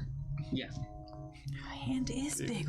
And that is large. Plus 6 to hit. 23 to hit. Use big log. 23 hits, Yeah, unfortunately, really bad numbies. 5 damage. Technically, this is 5 points of damage. Okay. Anything else? Nope, that was the sticks and stones. So They you broke some see bones. these stones just fly out of the forest and crush one of these orcs. Another log slams and it almost knocks one of the orcs down. But that is the sticks and stones. They do break bones. Free action laugh. Yeah. But that does bring us to this end. So they finish roaring. Their foot stomps down. They don't understand what is happening. And so, seeing Billy, they are going to charge across. It is difficult terrain, correct? Do it. And so, in total, that means they're going to go 5, 10, 15, 20. They're going to go 20 feet in, so about halfway in. All right, so that's going to Roll be damage on that. some. Does Rez get an attack of opportunity? If he wants. Yeah. So, probably not going to trigger the trap since this guy is just willingly going in. Yeah, up to you. I mean, I think would probably, if possible, hold. until Yeah. the others kind Yeah. of go in. Stay on target. Because this guy going prone, it's like he's already running into it. So that's 22 points of piercing damage. Damn. Yeah, very nice. How much? 22 points of piercing damage. Nice. So he just just like angrier and angrier. You can see like froth coming down both. Stop stepping. He's just Stepping on so going many through, D4s. and there are just like these like vines wrapping around his legs and snapping as he goes. There is blood trailing into this like spiked growth, but they are moving through. That is their movement, and they're still like a good. As an action, they're gonna dash forwards another 20 feet and get into contact with Billy. Free action mock. Yeah, Alright. it's very effective. I thought. Raz got a 16 for his. 16 does hit. Punch the shit out of him. He's actually stinging him. Oh, sting the And shit. that's gonna be Very nice. So in total, 50 points of spike growth damage. And he is just screaming now. And as he clears to the very edge of the path, his feet are like shredded. The legs are bleeding. You can see like scrapes of skin just hanging off like flaps, but they are through almost. Almost. so that is 6 points of piercing damage, and he has to make a con save DC 17. Pretty good con save, huh? That's not great. That is gonna be a wow. That's gonna be a 9. He's just having a real bad day. And Yeah. so you are gonna be taking 6 points of poison damage on top of that. Okay. So Rez just jabs out at him. He doesn't even seem to notice that amongst the like pain that he is taking from stepping through these thorns. But you could hear Rez just go, "I got him." That Great work, is buddy. Great work, buddy. Etton's turn. That brings us to the orcs. So the orcs. Yeah, the reserve forces. Yeah. So let's see. Things do change a little because now the forest is coming to life. So, for sake of ease, can you put them in the first line? I'm gonna have them be right here, and the other one 15 feet over there. Right. And this final guy is going to be like right on the other side of the tree right here. Okay. So we have 1, 2, 3, 4, 5, 6. 4 of them who are not in base contact are going to throw javelins at the various rocks that are crushing their friend into the earth. That is 4 javelin attacks. One more here. It's like What is the AC of these things? The one that hit the friend is 16. getting guys. Okay, 16. 16, yeah. Okay, so with the javelins, the first one is a 6, the next one is a 12, and then we have a 19 and an 18. So 2 of them are going to hit. Do they hit the same one? I'm Yeah, assuming they're all. So as these rocks stomp on this dude, they are all going for the rocks, all throwing at the same rock. And so with 2 javelins, the rock is taking a total of 15 points of piercing damage as these 2 javelins strike into the rock. That rock is still up. Top rock. The rock like crumbles and chips away. Little sparks come off, and the rock sinks down, but then slowly rises. Little stones tumbling away. I was gonna say, does the rock make a comment about some guy being a jabroni? Now, Or the 2 who are in base contact. First, the one that is facing the red hand. I don't know if that's a stone or a stump. that's a Big log. Big log. Big log. Big log. Okay. Has a lower AC, 10. Okay. They're going to take 2 great axe attacks against it. Oh no. Oh no. Like that's gonna work against them. That is going to be super. the first one is only a 9, but the second one is a 23. That hit. Alrighty. And you are taking But scissors doesn't beat rock. Yeah, okay, so take your pencil. 10 points of slashing damage Alright. as they cleave into this thing, cutting a big chunk out of it. But that is that one. And then the final orc, who is all the way in the corner, is going to try to attack the stone. The one up, that guy. Takes 2 great axe attacks, fighting against the stone. The first one is a 23. The second one is only a 12. 12 misses. 12 That one? Yeah. It's a 12 misses. Okay. So from the one great axe attack, that is going to be 8 points of slashing damage as they clang into it, and the stone shifts just a little bit. However, all of your various foresty appendages still active, I believe. Yeah. Very nice. That withstands the onslaught of attacks, who unfortunately, Ori, stopped short as all of a sudden. So you're ready. You're going to hold. The Eden stomps by. You're like, I'm still going to hold. And then as you're about to like pull this taut, these rocks and these like things just start going forward. And it's very confusing. But this is what's going on. That is Or he's just like holding onto a rope, like, huh?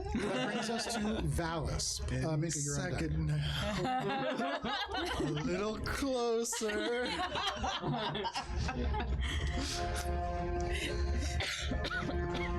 I'll move up to that and then hit it twice, or try to hit it twice with my sword. I believe if you're going to stand toe to toe with it, that will.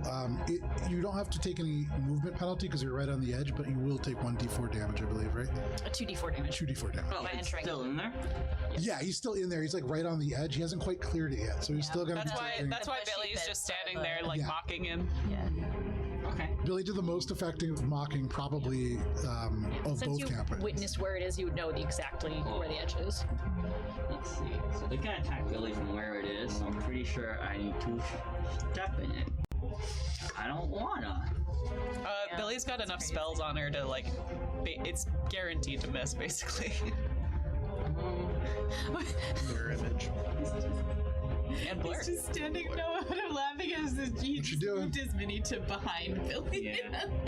What you doing, Valis? Let's see. I'm going to throw a javelin at that guy. Okay, make your attack roll. You turn around and seeing this orc stalking towards Minka, swinging the axe, although missing quite badly, or the javelin. What was your attack roll? I think it's let's see. 14. A 14? That is a miss, unfortunately. So close to Minka, you don't want to risk hitting Minka. Anything else? That's it. Alrighty. Valis, you turn back around and see things pretty well handled on one side. Direct your attention the other way. But that brings us to Minka. Minka, a javelin right at your feet. What would you like to do? Is the orc in front of me wearing metal armor or leather armor? Studded leather armor. Okay.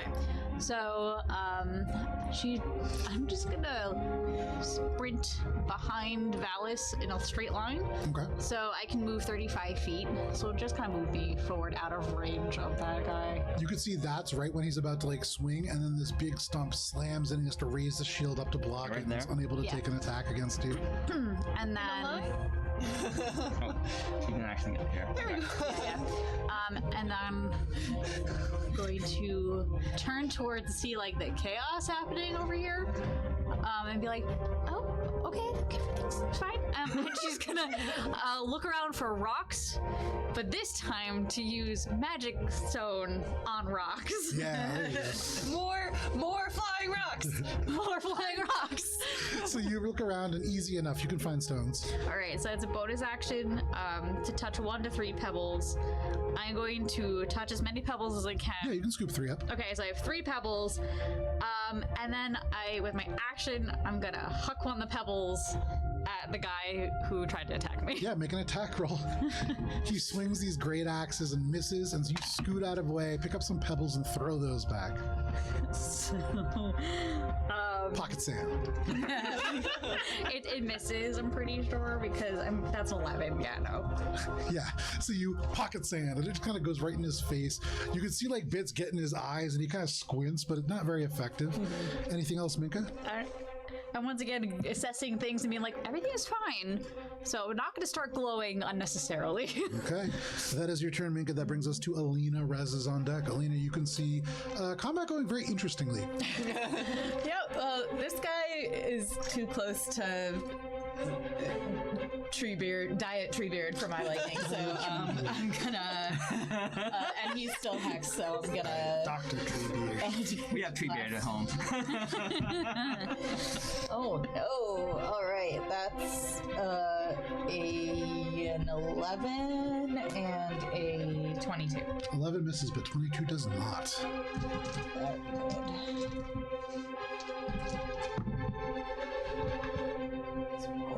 Alright, so that's gonna be 13 points of force damage, 1 of necrotic, and 3 bludgeoning.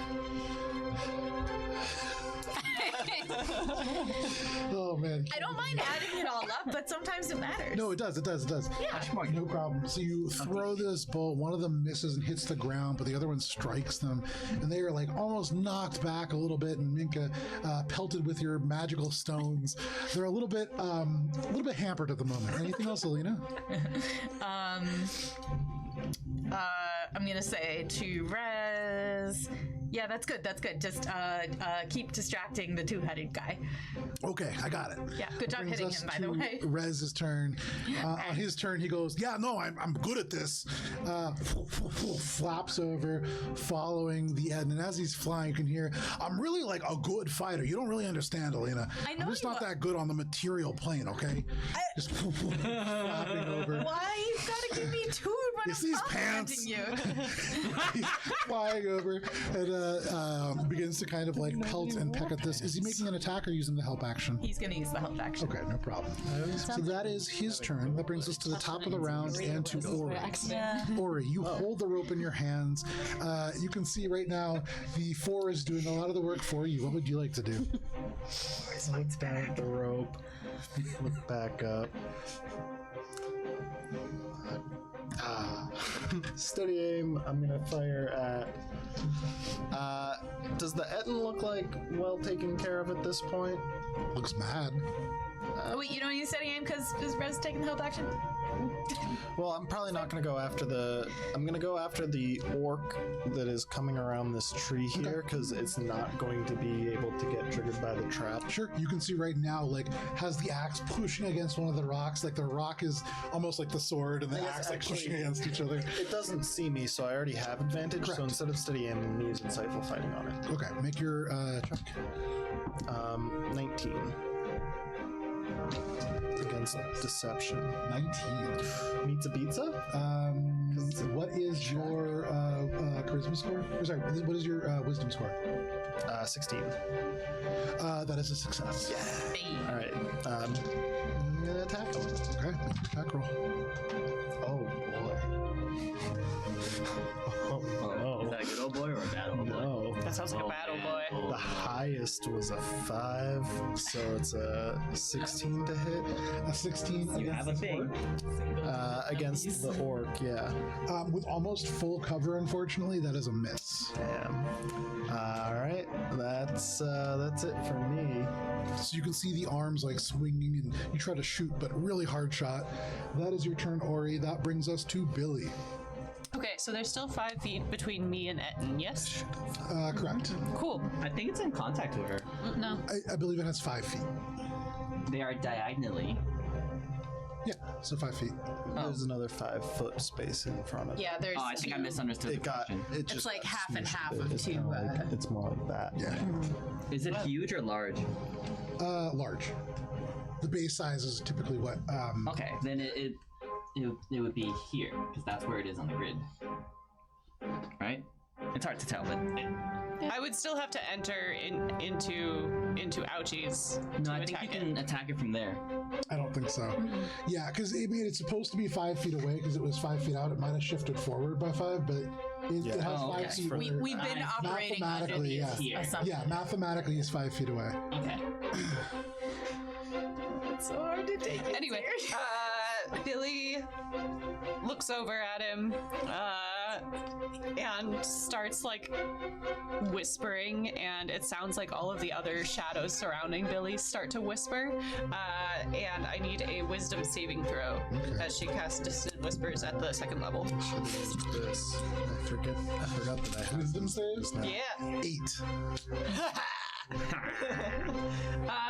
So on a failed save, it takes 3d6 plus 1d6 because I'm upcasting it of psychic damage, and must immediately use its reaction to move as far as its 15 allows. Away from me. Is this charmed or frightened? It doesn't say. It's dissonant whispers, Yes. so it actually does have advantage. Give me 1 second. Has 2 heads. That's much better. What was the saving? It's 17. Silvery barbs. What was the... Okay. So the first head you could see kind of snaps and like begins to kind of look confused. The other one just, you could see the arm reaches around, slaps its own head on the back of the head to jolt it awake. And then with silvery barbs, 19. Oh. Yeah, I know. Sorry. Good try. That Good is try. two heads, yeah. On a successful save, it takes half damage. There you go. It doesn't move away. Oh, Good. Good idea. That would have been awesome. so Yeah, yeah, fun. yeah. So 20 half to 10 psychic There damage. you go. Still does a little bit of damage. You can see it winces in pain, but is not driven back. Anything else, Billy? No. All right. That brings us Advantage to Valis. That brings us to this orc in the back. So the orc in the back is going one? to That turn one? no, all the way. The one that that was on the wolf is Thunderbutt. going to turn, Thunderbutt. and they are going to No. make 3 attacks against that big stump. Valis. Stump. That's bad. Where did he go? He's fighting the stump. The He's first fighting one the is stump. going to be a 12 to hit. miss. Second one's a 9 to hit. And then the final one is a 19 to hit. Hits. Yeah. All right. So that is going to be, ooh, that's good. That is going to be 15 points of slashing damage. Oof. Big hit, big hit. But it's still up. Into this thing.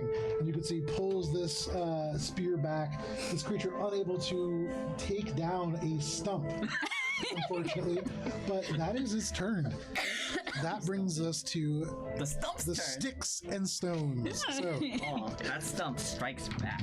With a natural 1. None of our allies are there. So it swings forwards, and this orc, strong, or this, Oh no, this guy termites. strong enough to hold up their axe, takes the pauldron, able to catch it on the side, almost to one knee, but unhurt. Anything else? Yeah, that one over. Oh, that one's done. That one over there. Okay. The hand's gonna attack the orc right in front of it. For 2 on the die. Oh, that's not gonna hit. 8 to hit. Miss. Okay. Let's see. That one is gonna attack that one that's right in front of it. So the rock's gonna attack. Yeah. Cover work. 15 to hit. 15 is a hit. 5 bludgeoning. 5 pleasure. This orc's having a bad day. It's rock. Yeah, he is. And then those 3, I guess, again. He's looking. That one is looking rough. Help me, guys. Those 3, I guess, will just move towards the closest orc and Start smashing. smacking one of them. Okay. Next guy. So stop. They fire, throw javelins. The rocks are getting like chipped away, but not a single rock has fallen. Meanwhile, orcs are dropping left and right, and so you can see like as they go forwards, he's turning and he's just going Cortalard, and he's like beginning to try to run. But what were those rolls? 25, 18, and 14. Those all hit. Oh my god. Okay. He was unhurt. 16. Oh, these are really good numbers too. Oh, my god. 19. Look at that dude. 19. 25 damage. 25 damage. Bludgeoning from the 3. You could see one hits him straight between the legs, and there is just and, like he drops the spear, drops this like axe, clutches between his legs, and as he goes down, one rock goes to one side, one to the other, and they just either side of the head.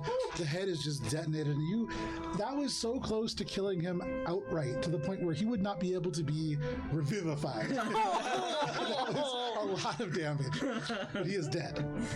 Anything else, Valis? Is sticks and stones. That is all the sticks and the stones. Alrighty, that brings us to the Etna. So now, finally takes that last 5 feet of movement, taking 2d4 damage as it does, That's and another 6 damage. 6 points of damage. Wow. So I mean, lot of a force. tremendous amount of damage has been done to him already. But he is going to reach back, and now being within range of you, Billy, is going to make 2 attacks. One with a battle axe and one with a morning star. So with the battle axe, that is going to be a 16 to hit. That hits Billy. All right. So this morning star swings around and slams into you, Billy. That is going to be... Oh, wait, is that with disadvantage? No. Please roll with disadvantage. Higher. So Okay. that is going to be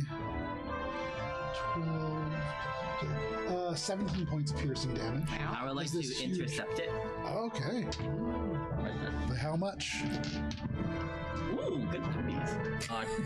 Minus 12 to the damage. Very nice.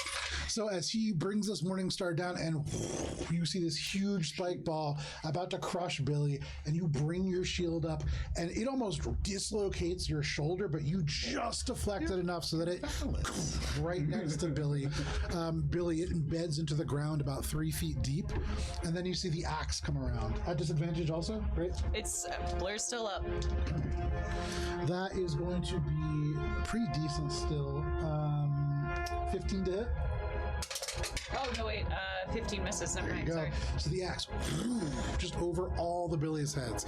Just one Billy after another ducks their heads and it misses all of them. But that is the Ettin's turn. It is going to stand strong right there. That brings us to the orcs. So there you go. Even though they are frightened, they are going to stay strong. He is going to 10. They're just a bunch of rocks. No. Oh, no, man. We're minerals. So you can see they go forward, but not with a great deal of gusto. They creep forwards, all kind of like focusing on the stone cluster in the middle. But we'll start with the one on the far side. He's going to attack the rock in the corner there with 2 attacks. Valis, that is going to be a 12 to hit Miss. and a 17 to hit. Hits.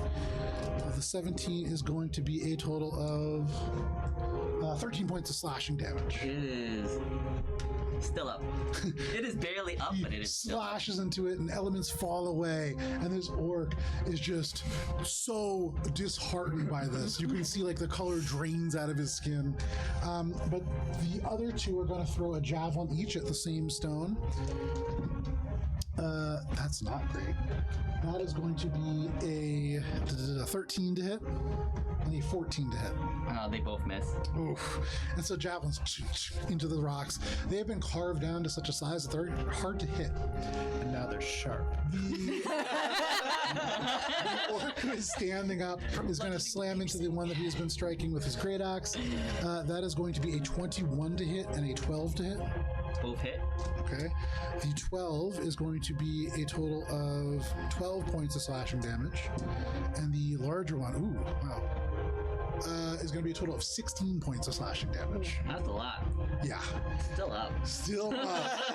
Ooh, takes a whole like chop, like half of this big stump is gone, but still up. These beads, man. The final orc is going to lob a javelin at the one that just got hit. That is going to be a 19 to hit, That will hit. and that is going to be 13 points of piercing damage. Oh, that log is destroyed. So throws and hits it. Big log. The log goes down, and now finally you hear a few weak, like kind of cheers, but this is still not going great. This brings us to Valis. Valis, what would you like to do? Make it your own deck. Let's see. If I... Let's see. I will move up to this thing Okay. and... Yeah. Attack him twice. That's gonna be 21 on the die. That I mean, hits. 21 to hit. And then 11 to hit. 21 hits, 11 misses. As the morning star swings down towards Billy, you deflect it with a shield, and that almost knocks you over. So you use that momentum to do like a roll on the ground, and that crosses the distance into this orc, and you bring your weapon up with that roll. 9 slashing. 9 slashing. Oh, am I flanking it with my stump? Are you flanking it with your stomp? Yeah, I mean you are. Oh. So that second attack would just be 18 to hit. That hits. Oh! It's not like the only other time you hear that is in like a pirate campaign. 5 damage. There you go. I mean, he's starting to look a little rough. All right, and I will end my turn. All right. Valis, you and your stomp fighting back to back. That brings us to Minka. Alina, you're on deck. Minka, what would you like to do? Do I understand that these orcs are now like afraid of the things around them? Not mechanically, but yes, they're certainly very unnerved by what's happening. Okay, and it's like obvious. Yes. Okay. So, Minka's gonna use to hurl a magic stone as a bonus action. Uh-huh. I'm gonna hurl one at the Etten. Okay, make her attack roll. With advantage, because Rez still hasn't used his help action yet. Okay. That is a 23 hit. Yes, it does. All right, so that is. All right. A total of 6 bludgeoning damage at the end. Okay.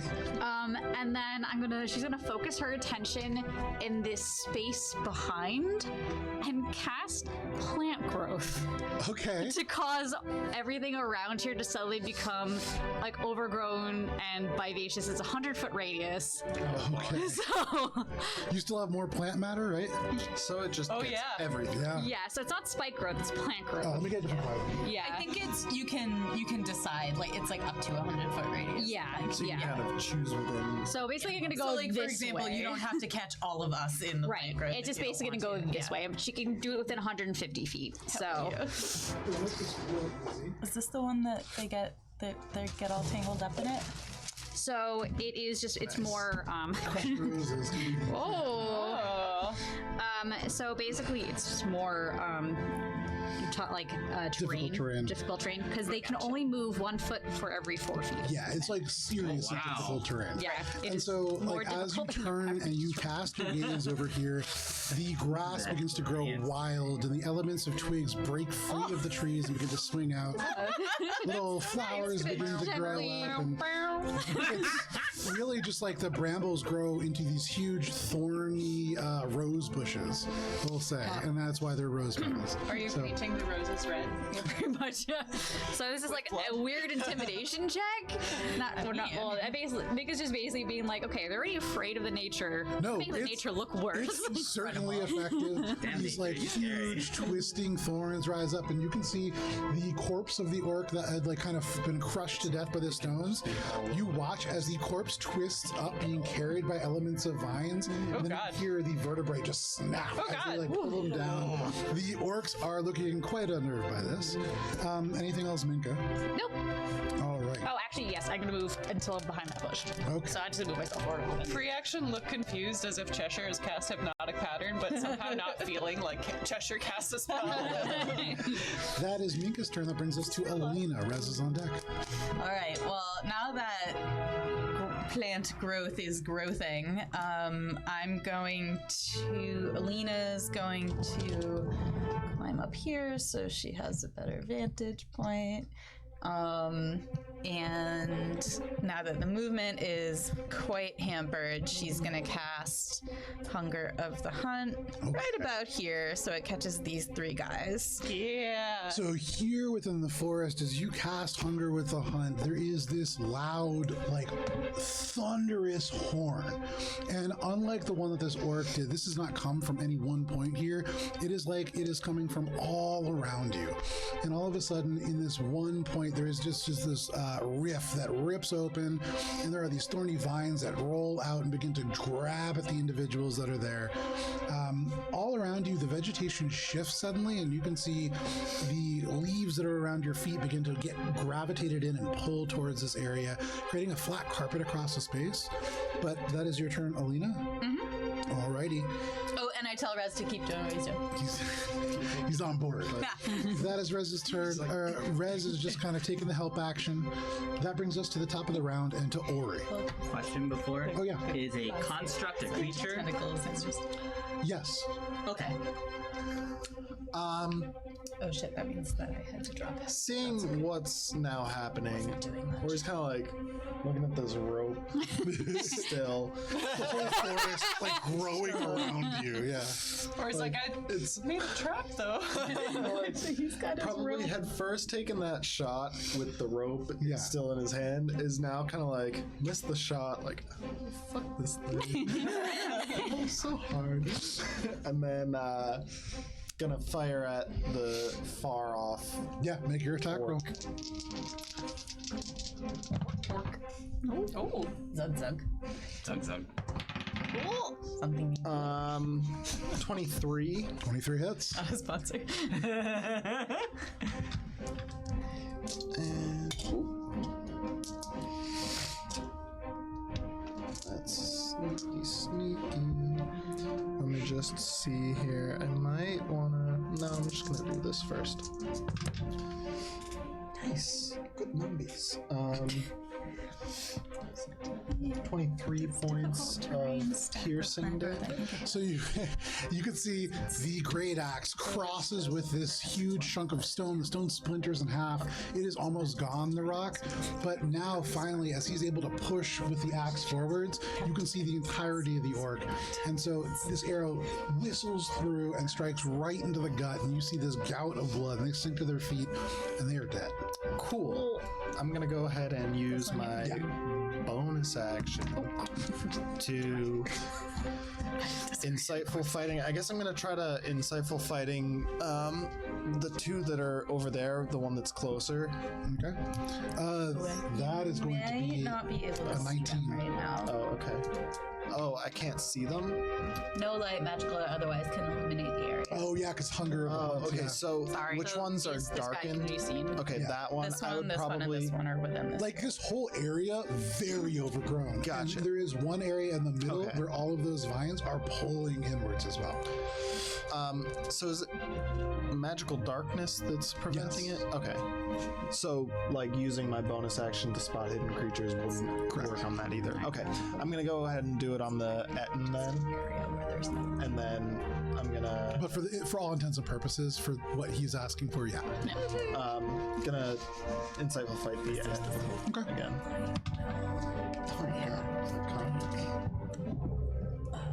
Devil's sight. I mean, it's still pretty good. Natural 20. Not that good. 15. Cool. And then I'm gonna use my action surge to take a second action. There you and go. I'm gonna attack it.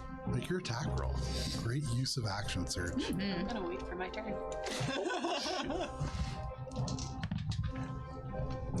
It's like a 28 or something. 28 or 9 both hit.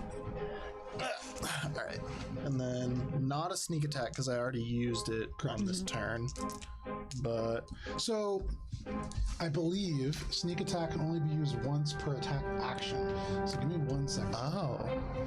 You may be able to use it again with let me take a looky. once per turn. So no. Okay, When did you Yeah, a use little bit it? too broke. I used it on the guy that I killed. it got you. How are you getting another attack? Action Action surge. surge. Oh, very good. Yeah. Then in that case, I'm going to use one of the Ruby Crescendo charges Okay. as well. That's going to be 16 points of damage, 4 of which is fire. Okay. And I think I'm also going to go ahead and use a pushing attack on it to try to push it this way. Okay. What is the that's, saving throw? Strength save. Maybe I'll roll poorly. He didn't. I mean, he did. 17. 17 beats it, Okay. but he still takes another 8 points of damage. Very nice. And he's starting to look real dicey. Anything else? That's it for me. Alrighty. Billy, you kind of jolt awake. It's your turn. What do you want to do? Billy's going to attack with a green flame blade because why not? Yeah. Might as well. Oh, with advantage. Help action. Thank you. Oh, wait, no, sorry. Have we gotten back to Resin's turn yet? Yeah. Yeah, we did. Okay. With advantage. Help action. All right. Lose track of the little guy. 25. 25 hits. Okay. Little guy. Oh, guy. I was not expecting to hit. With a 25? Well, in general, Oh, that's- Kara was not expecting to hit. That's fair. It's been several months since Kara's taken her dice out.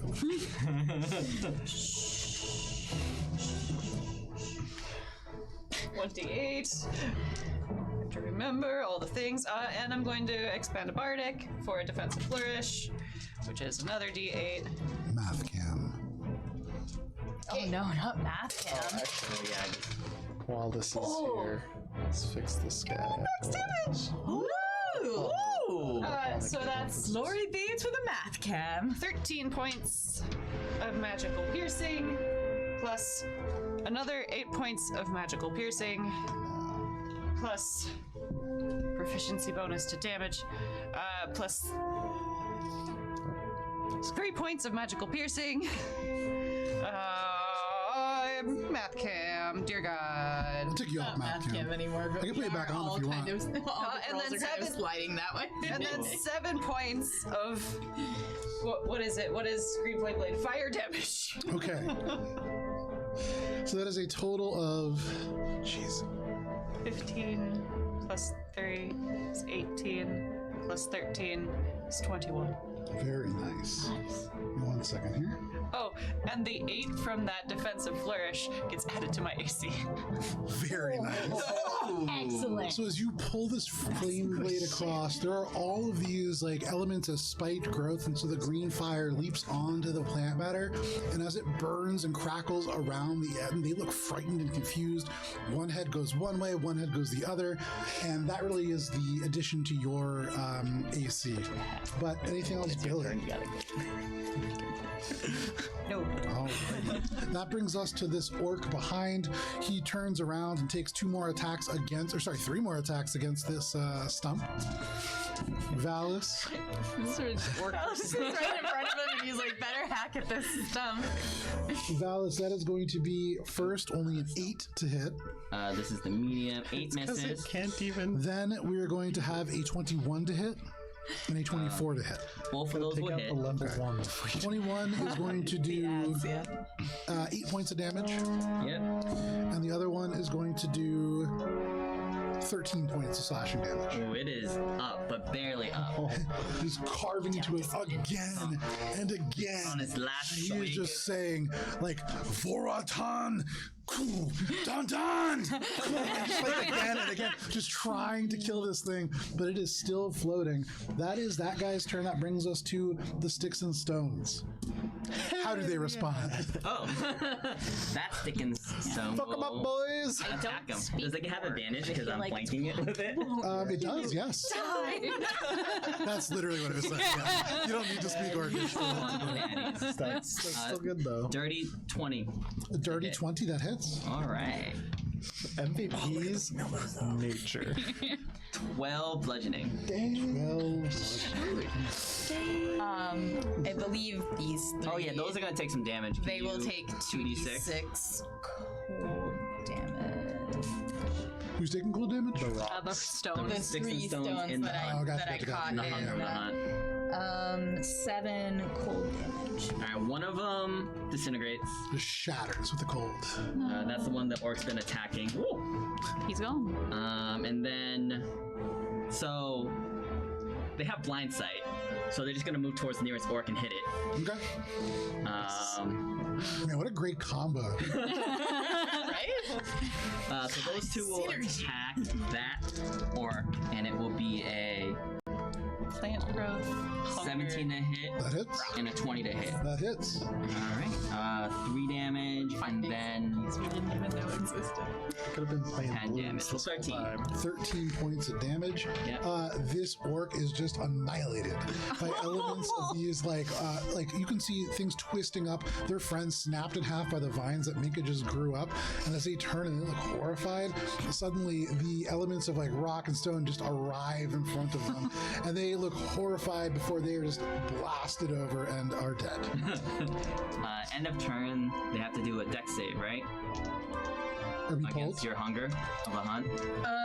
No, they just, if they're still there at the end of their turn, they take more damage.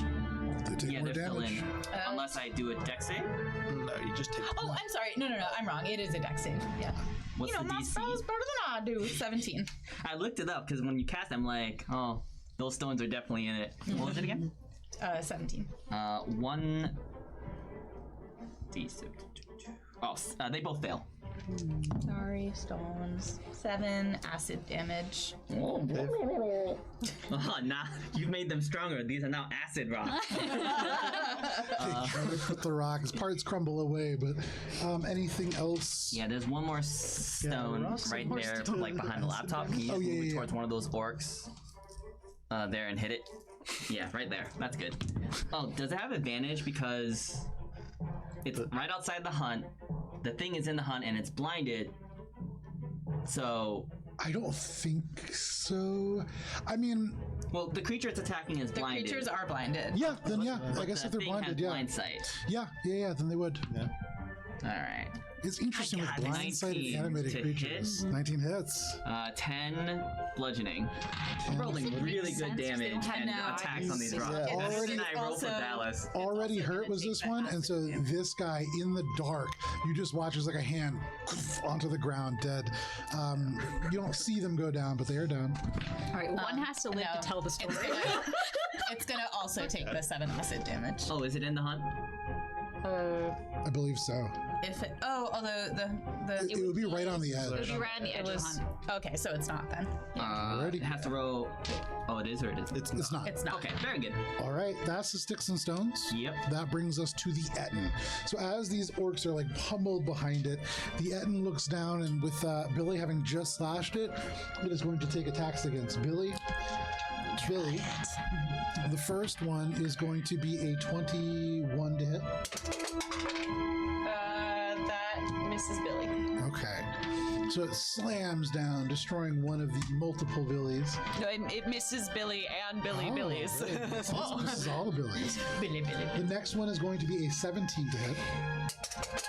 I like to think that it slashed at it, all the shadows moved away that and then one burst back in the same spot. Does hit one of the Billies. Okay, so the axe just not the best cleaves this Billy in half, and the Billy just splits and vanishes.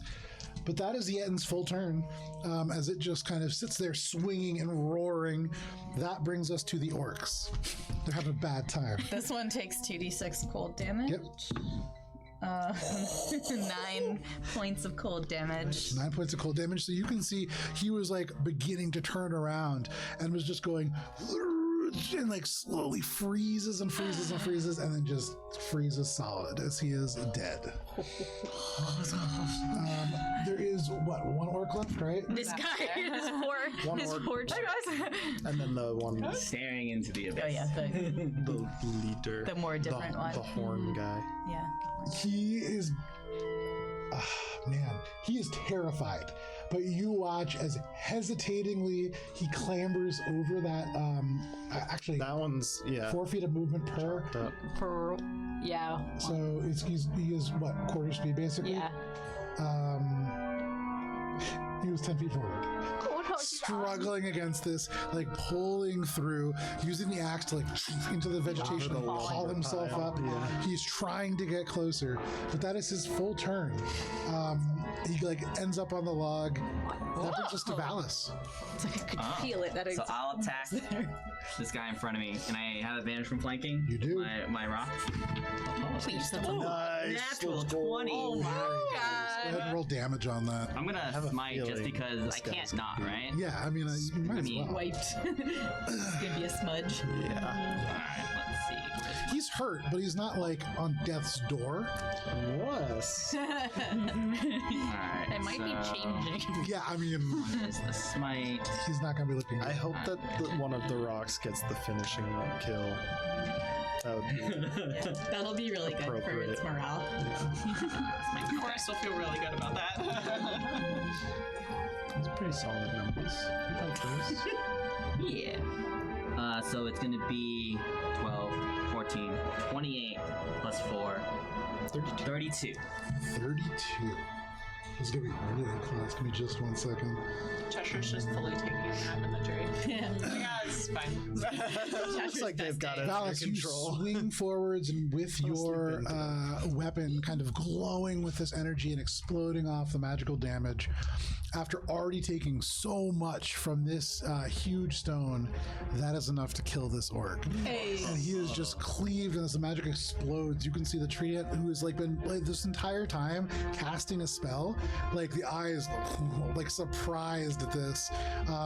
But that is anything else, Valis? Let's see. And then I'm gonna move 1, 2, 3, 4, 5, 6. Move over here. Okay. And you can pull that orc off the board too. They are dead. Trying to be mindful of my hat. And then as my bonus action, I am going to command everything to attack the enemy. Okay. Suddenly the rocks, everything just turns ominously towards the end. But that is Valis' turn, and that brings us to Minka. Only you're on deck. Seeing everything's like pretty well handled, you know? Focusing on this thing, I don't want to drop that. Billy got hit a little bit ago, right? Not enough to do Billy any damage. Okay. So, Minka's just kind of gonna huck a stone at the end. Yeah, go for it. Make your attack roll. At dirty 20. Dirty 20 hits. All right. Rock. Is that 10 damage. 10 bludgeoning damage. Is that her finishing move? Like, calling out the finishing move? Rock! you can hear like a as it like takes a little bit of a hit from behind. Anything else, Minka? The only other thing to do would be make more, You have one left. huh? You have one stone left, I believe, because you made 3. Yeah, no, I missed one hit and then did, yeah. So that's all my stones, but I do still have an action. I'm going to cause, the area over here, if I can reach it, I think it's too far away. So 30 feet, so roughly here-ish. Okay. I'm gonna use mold earth to basically have like a bunch of like a chunk of earth because I go bloop bloop. Okay. And just because you know we're theming things, Yeah. you know. No problem. This big chunk of earth just erupts out from the ground. Fucking with my bros. That is your turn. Minka, Alina, what would you like to do? Oh man. That's pretty good. All right. So this dude he's like up and at him, right? He's trying his best, but he's not doing great. He's not doing awesome. So Alina is going to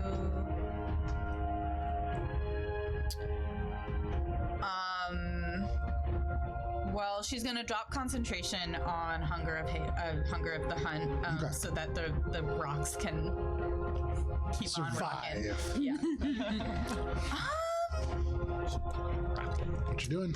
Okay, so Alina is going to cast tongues on herself. Okay. And then call out in the orc's direction in like orcish or whatever.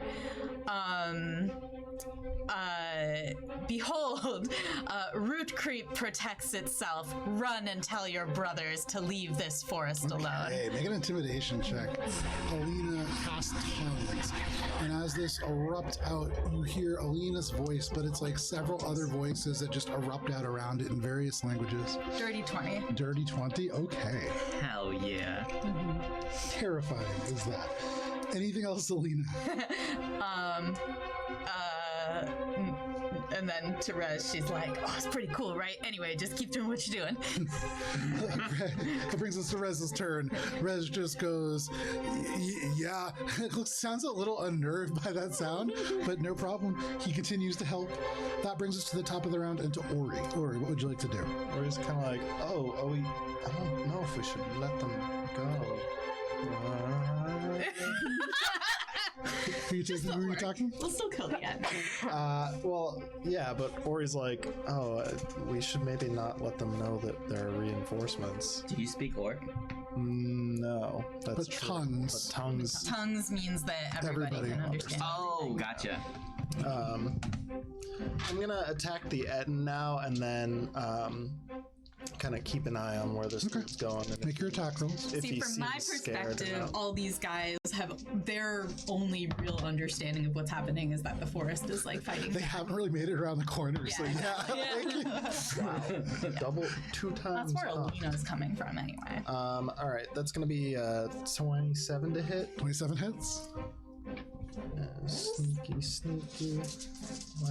He's looking pretty rough. Oh, and he takes another D8 because I already hit him with 1 charge. Correct. Hell yeah.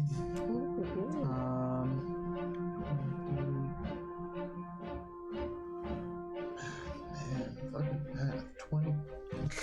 32 points of piercing, 5 of which is fire. Tell us how it happens. Just gonna go ahead and bing crossbow shot into this one's head, and it's gonna go down, and the other one's gonna be like, oh! And then the brand is gonna just like pop and fire into the other one's face. Phenomenal. So you pull back and you fire, and as you do, the crossbow bolt goes through the woods cleanly, not hitting a single tree or vine or thorn, which is difficult in this particular moment. And you strike into the eye of the first one, and the arrow or the bolt like embeds itself into the neck of the other. And as the head rolls around, and you hear this, it just explodes into this burst of fire that just ripples across the face, leaving it charred as the Etten falls dead on the ground, kind of impaling itself amongst the spikes and thorns. Rez has to the side. But they're dead. That is the Etten. Now, the only individual left is this orc. And at the moment, they seem terrified of Alina and about to turn. Are you allowing this orc to run? I allow. Alina will, yeah, because she genuinely thinks that he's gonna go back and be like, that forest is haunted as shit. So she's not gonna do anything. But if Ori shot him in the back, I don't think she'd care. I think Ori's gonna watch to see what he does. And if So he on does his start to turn, run, he's going to turn and move 60 feet, which is I'm gonna shoot. 14, 15 feet away, trying to run out, gonna picking shoot himself through. Okay, make your attack roll. Sorry. Totally fine. Oh no, was that a note? 30. 30 hits. Cheshire cast silvery barbs. I love that idea. You're lucky Tina's not here.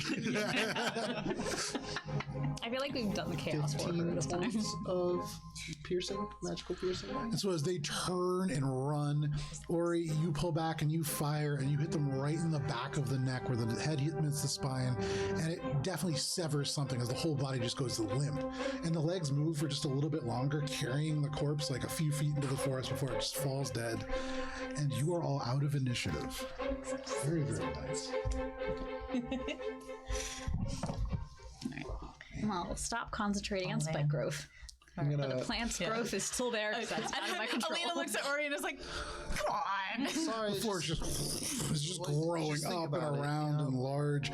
Yeah, And you watch as okay. I mean, you're like, probably right, but you roughly gotta admit 12 that was seconds after the end of combat, this ent finishes the course. ritual that they were casting, and exactly the same spell that you cast begins to erupt about like 50 feet back to prevent them from leaving. And so the whole area is just overgrown at this point. I'm gonna go down the tree and start. So Ori begins to crawl down the tree. Everybody kind of makes their way down, but because it is 9:15, we're going to take a quick break, and we'll be back in just a moment. Thank you for sticking with us through that combat. If you did, we'll be back in just a minute.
And howdy, folks. Welcome back to Mosaic Team 5. That was last night. Oh. It's hard to tell because we're missing most of our players. But the ones who are here are ones who are not on Mosaic Team 5. That's true. But that's okay. We're just gonna riff. That's true. So we'll jump right back into this. As the sounds of combat die down, the trees are still growing. The wild growth is just kind of moving up. And as the treant finishes their spell, even more so, all around you, the forest shifts and grows. But you can hear the birds continue and begin to like come back in. And Pinecrest kind of crosses the area over to you. But Alina and Minka, what are you guys doing?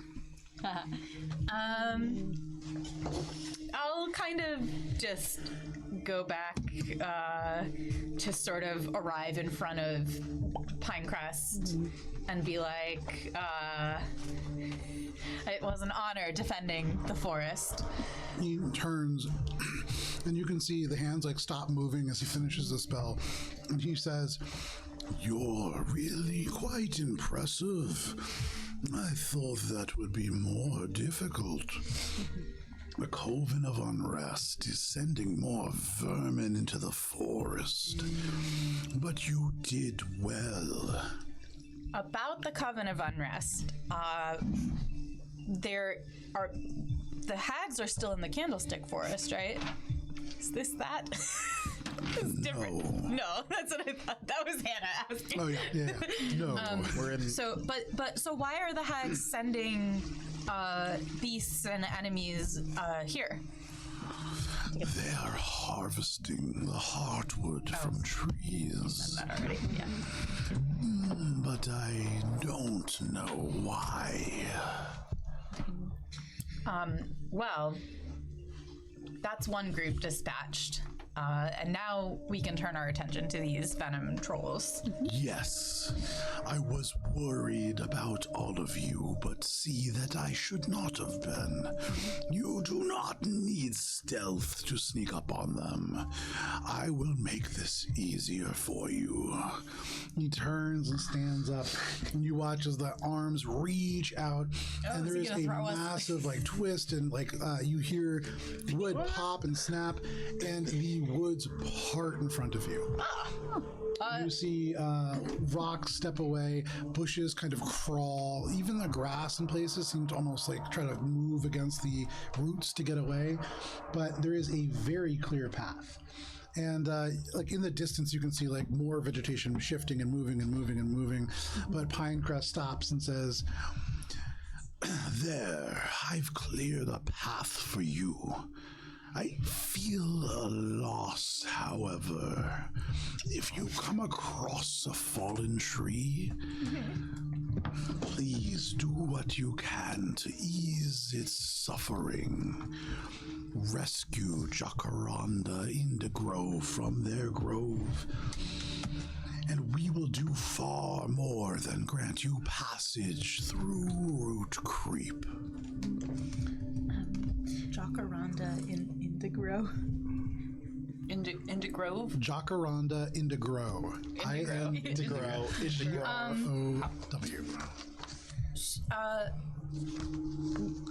We will certainly care for any tree that is suffering. Is there a best way to do that? Like, what is the gentlest way to ease a tree's suffering? If it can be healed, of course. Remove the poison around the root. But if it is too late, it is a kindness to end the suffering. Okay. What? How fast acting is this poison? Immediate. Okay. I have seen it melt a creature like you. Okay. You would do well to strike from a distance. Yeah, it sounds like a plan. What does Jacaran, the tree, look like? Jacaranda is the oldest treant in this forest, and she sleeps for many years at a time. She's small compared to me, but do not underestimate her. You will know her by the purple leaves around her. Anything else? Did we loot the bodies yet? No? I was gonna say I I was wanted gonna to same. Okay. Make an investigation check, Ori and Billy. if with my activity. It's not really a hidden creature or object. 15. 15? I guess objects hidden in the creature. Is this for looting check? Yeah. Oh, me too. Okay, make an investigation check. Billy's also keeping an eye out for any useful reagents. Sure. 21. Dallas? Let's see. I think so. Investigation. No, I was just looking at 19. Yeah. Okay. So all of you, as you go through, as a group, going through the various pockets, you find about 32 gold pieces, along with 4 silver and 7 copper. Billy, there's a number of scimitars and short bows and kind of arrows to go with those. There's some javelins. In total, 4 scimitars, 3 short bows. Are you taking all the weapons? Nope. Because I am taking all the weapons. Okay. There is also on one of these individuals a small cuff earring that is the shape of a thorn that kind of twists around their ear. There's a Fletcher's kit as well. Valis, you find amongst all that as well, you find a war horn that this individual used to kind of bring the rest of the orcs to them. It's made out of a ram's horn that has been kind of carved away and dried out. You also find a set of cooking utensils. Ori, you find all of that. You also note, and I would say, Billy, you also know because you're looking for it, there is like a pelt on this direwolf, which is probably worth something. Not like a reagent necessarily. But Ori, the orc that Valis kind of pulls the war horn away from, you go over and you see on them, just peeking out from under the armor, not an item, but an ugly, twisted, hideous mark. And at this moment, as you kind of examine it, you can see like the edges of it are scabbing and peeling away and revealing like this moldy looking flesh underneath. But it crumbles even as you watch. Before it fully crumbles, I'm like, hey, Billy, hag stuff? Is hag stuff? Yes, it is hag stuff. Billy, without even any kind of a check, you know that when a hag has struck a deal with an individual, there is an irrevocable, ugly mark that is left upon them. And that is what this is. And in this moment, this hag is the ability to perceive around the mark, although as it kind of dissolves away, probably not any longer. They have some element of control that they can exert over individuals when they have this mark. It's a pretty serious thing. What's it mean? You look up at Ori as he asks this, and on the other side of Ori, you see the wolf sitting up. Dark, dark fur. It's not a wolf. You have no idea what Billy's looking at. Just into the woods. Maybe at the corpse. You've seen Billy carve things up. Probably gonna peel gross stuff off this wolf. The eyes blink at you, Billy. And you hear, "Come home, Billy." Billy. Ori kind of, and it's just the wolf's corpse again. Yeah, that's hag stuff. They know we're coming. When someone makes a deal with a hag, there's a mark that's left behind. And it's with you until the deal no longer holds sway, which in this case, they're dead. Getting old. Can't pay up on a deal. But part of the deal with a hag is that they can exert influence. It's always a good deal for a hag. It's never a good deal for you. That's the whole. But they can see and act through these things that make deals with them. So they saw us. Alright, so they know that we're coming. Probably they know some of us are coming. I don't know if they saw you. I don't know if they saw Cheshire. I saw the thing, does that mean? Because I feel like I probably saw me. If it saw you, then yeah, they saw you. Well, I saw it. I don't know what it is, except for what you've told me. Well, if they saw us, then they saw us lay waste to those guys. So, Yeah, but they saw us. That also means that they won't underestimate us or believe us if we say that we're here to make a deal. Okay, but we're not gonna go in pretending to make a deal with the hag anyway, right? No, but that's how you get close. While this uncomfortable conversation's happening, Minka's gonna look for a rock. Yeah. I rolled a natural 1, so I think I'm just too emotionally paralyzed by You this. can't even see the ground because the overgrowth is just rolling across the space now. They're like little vines and twisted things, no longer just thorny rose bushes, but other regular vegetation as well. And it's hard to find any real rock. Was the mark was it traceable to a coven that Billy's familiar with? Or no? Okay. So probably the Coven of Unrest. Would make sense. All right. Well, surprise is sort of out, and diplomacy, I think, was never really on the table. well, I mean, we still have things to do in this forest. We need to go kill the venom trolls. All right.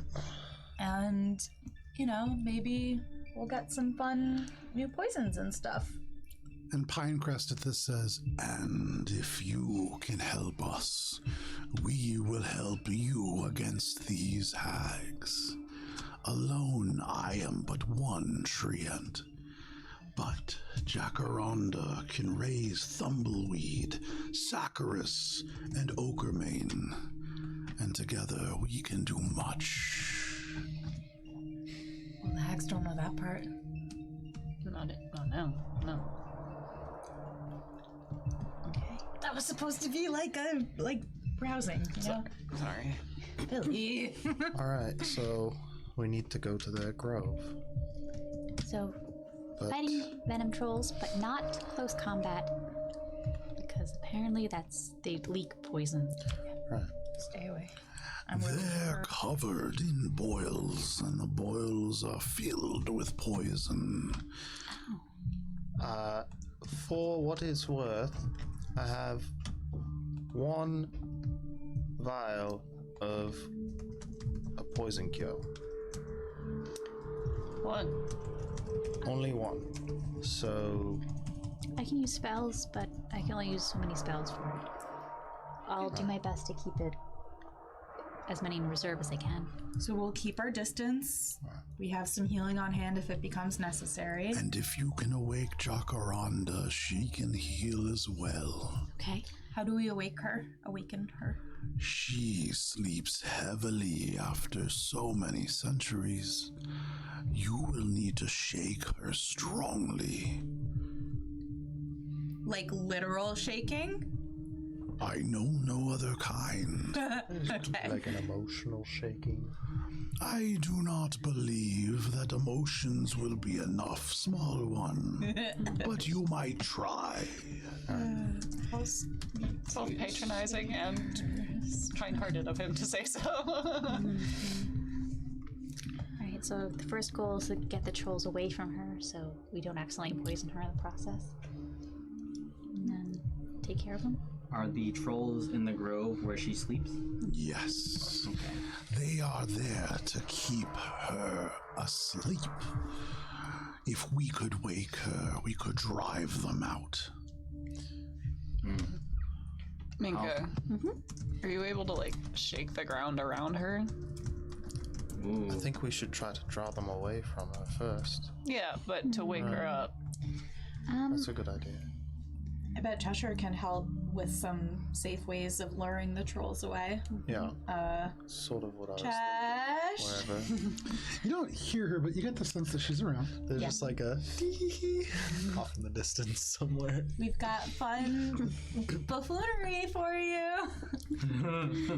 Yeah, I don't have. We're gonna go any troll big some shaking. trolls. I don't have any big shaking right now. So, just small shaking. After what I saw, you will be fine. You are much stronger than the others that have tried. Well, that's reassuring to hear. Thank you. I suppose we've got nothing left to do but try and find where these trolls are. I wouldn't mind resting for like an hour. How long's it gonna take us to reach the grove from here?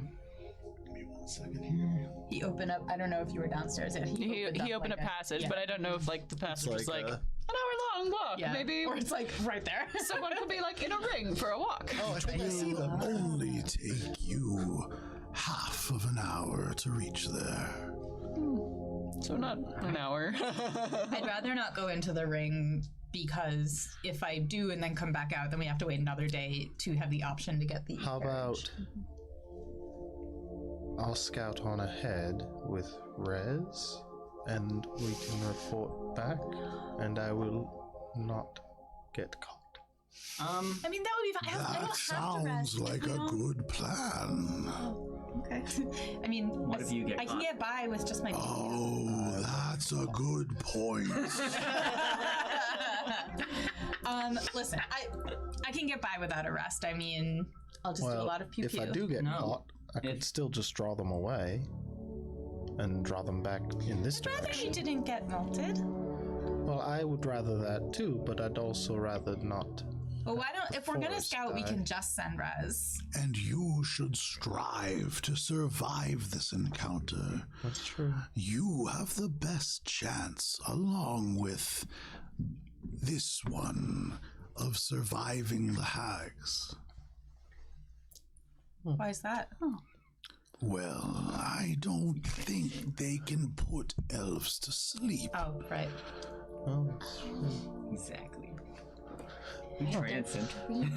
If we are gonna rest, I don't think you need to go scout. We can send Rez because if Rez gets caught, I mean, Right, but Rez is also more likely to get caught, and he can't see as much as I can. tiny and he's invisible. That is true. You are very good at seeing things. I think I can manage to not get caught. I just don't want you to get melted. You hear in the Don't back want of to your get melted, mind, probably Alina, more than you. Rez's voice pipe up and say, Alina, do you just want me to like follow this guy? And then that way I can just watch him from a That's what- distance. He doesn't have to know. Well, I was saying, No, I think there's trust there. That's okay. All right. We should stick together. Yeah. We I don't know don't what need to else rest. is If need everybody for it. else is fine to move forward, I don't need to rest. I can do so many pews. what if Billy comes with me? How about that, huh? We stay in pairs. Ori. I will say it's refreshing to find such small creatures that are willing to move at an appropriate pace. Okay, you know what? Forget I said everything. I agree we should stay together. Let's all scout, and you can stay a little ahead of us instead of a lot ahead of us. How's that? Also, Oh, it's more if- just depending on we're how wasting. observant the trolls are, it's possible we can get close, and then if we decide that we need to rest, we could be at least within striking distance should we need to be. And if we go now, I'll still have tongues going, and so if they're speaking to each other, I'll be able to understand what they're saying. All right. Let's go. Well, then, if we're not resting, then yeah, why are we even talking about it? Okay. I just. You begin to walk. Alina, the party begins to go. You're just like standing back there, and you can hear Rez who just goes, "Can you believe this guy?" No, he's Come on, Alina, let's go. okay. Begins to go. You can sit on my shoulder. When Billy sees that Alina's like coming along, Billy kind of like hangs back a little bit to like huddle up next to her. Okay. Hello. I didn't write it down, but can you tell me again all the weapons that you got? You got 4 scimitars and 3 short bows, 19 arrows, a Fletcher's kit, and a war horn, if you consider that a weapon. Are you Cooking sticking those utensils in as the well. bag I'm holding, or I would like to take the Fletcher's kit If that Go is ahead. appropriate. Val just drops it on the ground in front of you. Your hand is like outstretched, but he just drops it right next to you. Okay, this is a I'll take all the weird weapons, the ask. horn, and the cooking utensils. Yeah. I didn't really think about it before. When we next rest for like a longer period of time and we're not in the middle of like pitched battle to save the world, would you mind checking my back? Sure. Why? Just in case there's something there. What do you think might be there?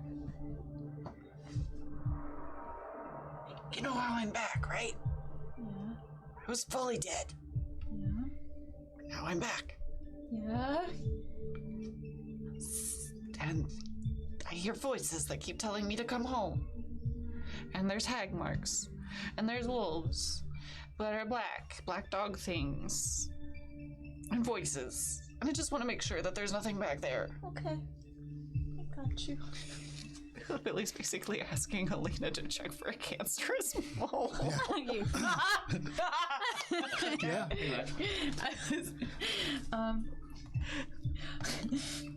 So you make I your way. got you. Don't worry. On the way, Yeah. I'm gonna set up next to Ori.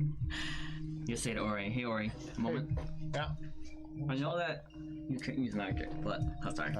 I know you can't use magic. Chewing on some bark. Don't Chewing on mind. It's a good protein. But magic users, I don't know if you know, but when we use our magic, we really can't use it again until. Right, I do understand. The dripping straw. I'm so sorry, but you could watch and you could just see slowly the meniscus forms. Yeah. Can't see on this. Oh my god. Yeah. Oh, sorry. Okay, then all I have to say is this. Sometimes I think when your party members, especially us magic users, say we need to rest. Right. Hold on, listen. Yeah, I'm listening. It might be worthwhile to let us rest because I know that. See, here's the thing. I understand the need for resting when you are using your magic. I do not have magic, therefore I do not need to rest as much. Which means also, given my specialties of not getting caught, sometimes it's good to get a little bit of information beforehand. And I'm trying to take that responsibility upon myself for the goodness of the entire group. I lean on your strength. I hope that you can lean on my Sneakiness. cunning. Yeah, there we go. Not there. I most assuredly do. So, But I just want you to see that we didn't rest there right. because Yes. And because we didn't need to rest, we continue on. I think the problem that I see is that when you say you don't need to rest, all of a sudden it becomes we don't need to rest. All I'm saying is listen a little bit more should we ask. Well, see, For this a is, rest. I think, I'm not hear any of this. saying Yes, at first you didn't, but like it's getting louder now, and so everybody is hearing this. You can see, so as you've been walking, it's been easy to walk because the trees have all moved out of your path, the vegetation is mostly moved, and so like you have seen mostly a clear path, a few stones, and at the edge of the woods, you do see a few animals that kind of curiously watch you go, and if you kind of like look over, they'll either scatter or kind of like back up a little bit, but just curious of this group that has formed a path through their home to just travel through. Hey! I appreciate you attempting to stand up for the group. It's great. Thanks. Honestly, sometimes you can probably go off and fuck off and scout. Cheshire does it all the time. I don't see This is my point. You can scout, and that's fine. We don't need to worry about you getting melted all the time. You're a big butt. You're a big boy. You can take care of yourself. Oh, thank We need to be quiet. Bit of a Freudian slip there. I'm good at that. Thank you. Most of the time. Let's keep walking. And for the first time, you do see a little something on the horizon. As you are going, for the first time, you see a tree that has not moved. It's small, only about 3 feet tall, and it was probably not a fully grown oak even when it was fully healthy. It is sagging now, and you can see many of the leaves have fallen around it. Only 5 or 6 remaining on the tiny little branches, yellow curling nearly down to the base, most of them, but still just barely alive.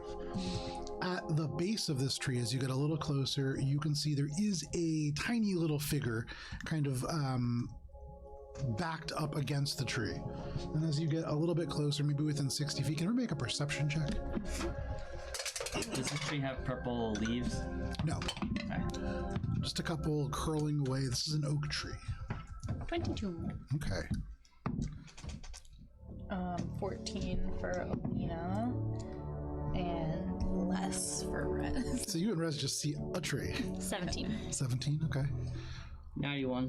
Okay. You see nothing. You're arguing with Ori. Mine's not great either. I think it's. You're arguing with Valis. But Billy, Yeah. you notice certainly on the kind of base of this tree, there is a gnome in leather armor, darkened leather armor. The skin is like melting into the actual skull itself. They are soaked in a viscous kind of fluid that seems to be kind of eating away at the armor as well. You see this young oak has elements of this viscous fluid splashed across it and kind of sinking into the soil as well. And you would imagine looking at this, make a survival check.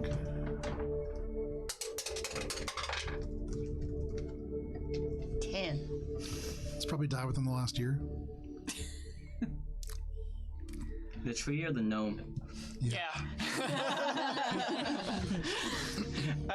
Billy points out the tree and it's like, kind of looks like these trolls have been here for a long time. Is the gnome dead? Yes. Make a medicine check and make it at advantage.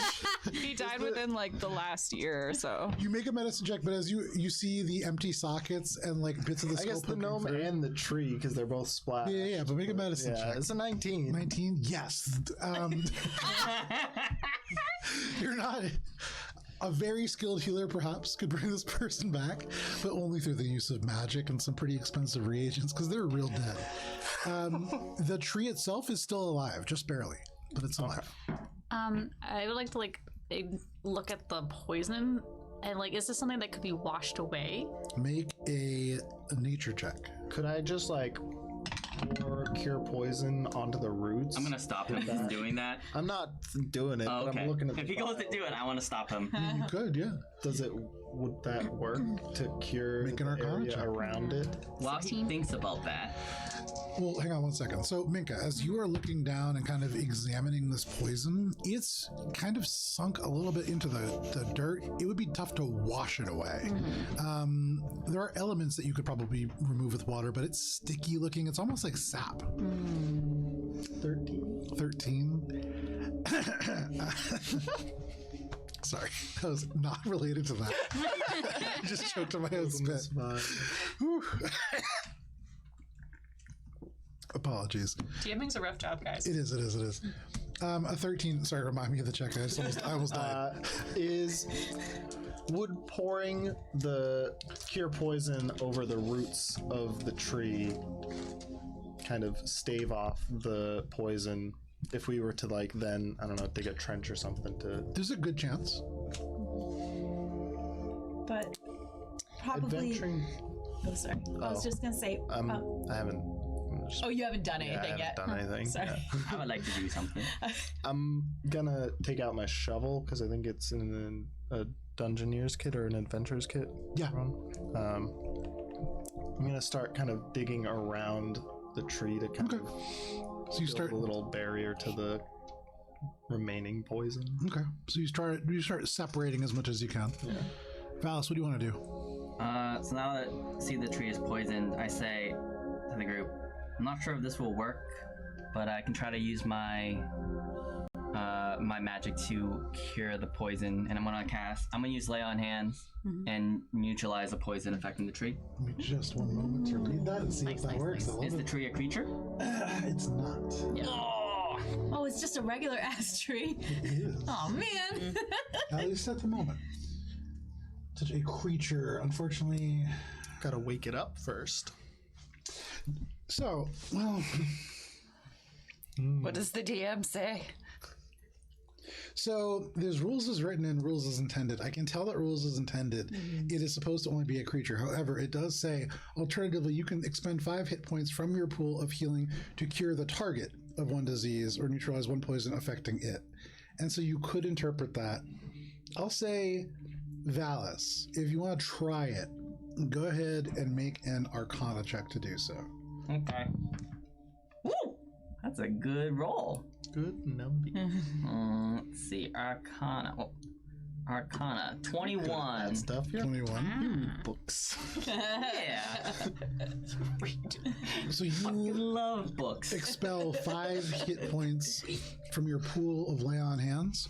And as you do so, there is this pulse. And as this magic kind of seeps in, or you look in the trench that you are beginning to dig, suddenly elements of poison begin to seep out of the soil and into the trench and kind of traveling away from the tree. And Valis, that seems to have worked. Ooh. All right. Well done.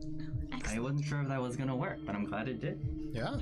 That was very good. Do we need to brush the poison away? Because I can make water. Yeah, I can too. That's why I was trying. It's kind of sticky looking. Yeah, it's kind of sludgy, like. I can make. And touching it will dissolve the shovel, right? Hard to tell. I'm gonna pick up like just a pebble or something and just toss it in and see if it like dissolves. You throw it in. Still there. I'm gonna toss in, or I'm gonna find a twig and just stick it in. Okay. So while Ori just kind of drops things into this, I'm gonna start using mold earth to kind of like make like little like scoops to like and like scoop as much poison away as I can. so you make little like stone bowls and just levitate it out. Yeah. Yeah, Billy like holds up one of the vials to like have some of it get poured into a vial. Accidentally. Well, now that we're all clearing poison, Make a we're sleight just of hand gonna check. use Mage Hand to help. Scoop, scoop, scoop. One scoop at a time. Uh-oh. 15. Billy, as the stone kind of tips to let elements of this poison drip down, it does splash across your hands. I mean, it's a floating piece of rock, and you do take 7 points of poison damage. Worth it. It kind of becomes even harder on your hand and kind of like begins to kind of bubble away again. Billy, are you doing anything? It feels like it's going to continue to eat away at your hand. Rub it on the grass. Okay. Using an action to rub it on the grass, you're able to remove this poison. Okay, now we know how this works. Noted. So if you get this stuff splashed on you, I guess just like stop, drop, and roll. Does it stay within the vial, or does the vial dissolve? Okay. Once I move poison dirt away, I'm gonna go move fresh dirt. Okay. So, Dr. Minka, quick dirt transplant, and yeah, no problem. You're able to scoop some fresh dirt in, and with the kind of ditch that Ori has dug, the poison kind of like sinks down into this little pit area, and you can see the grass like kind of curling around it, but it's away from the tree. Is the figure still on the tree? Yeah, The gnome. yeah, And he's covered in poison too, right? correct. So I guess I'll like maybe grab like a big dead stick and try to move him away from the tree. Take a stick and you just poke the body a little bit, and you just. Hey, Minka, can you maybe help me make a shallow grave by moving some dirt? It's gotta be shallow though. How dare- Or deep grave? Never if it's give it. deeper. Do not give this guy the honor. Keep us. a leg out of. Our friend Pinecrest said that that it seeps into the ground. Right, we need to wash them off first. Otherwise, putting the poison deeper in the ground is going to make it seep into the soil. That's a good point. Maybe. What neutralizes poison? What neutralizes poison? Make a medicine check. Besides the cure poison potion. Make that a I have. medicine check. Can I do that as well? Guidance. Sure. Thinking about the things that I Is it a can make D4? with my jug of alchemy. Sure. Mayonnaise. Oh, natural one. You know what actually really might work? Acid. Really? Just might work. Might eat up the poison. But mine's Or we not can make great some either. spicy mayonnaise. Really spicy minutes. 8. With the guidance? Yeah.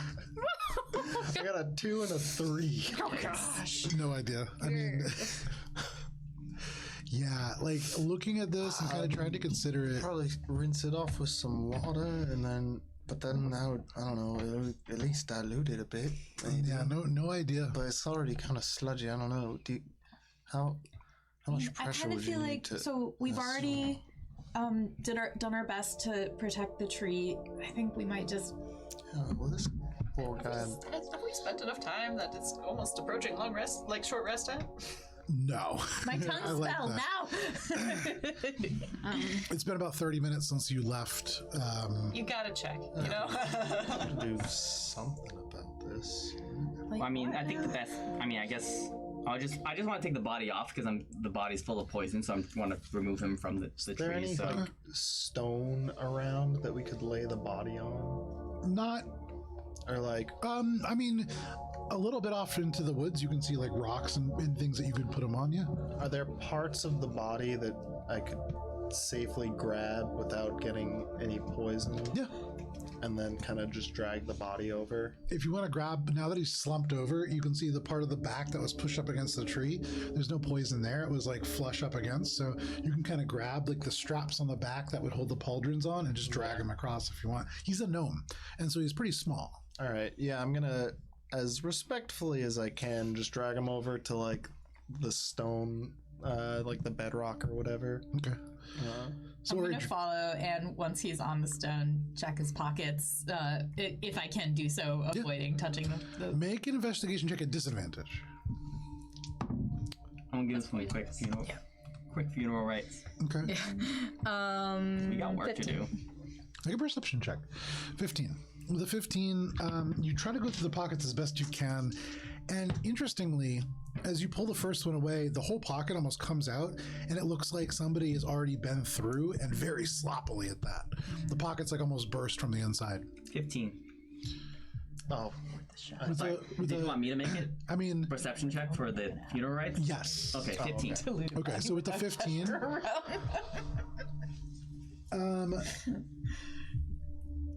Valis, you see the body that Ori has like put down on the stone. You go over and offer some simple rites. You do need to get moving, but just to be as respectful as you can in this moment.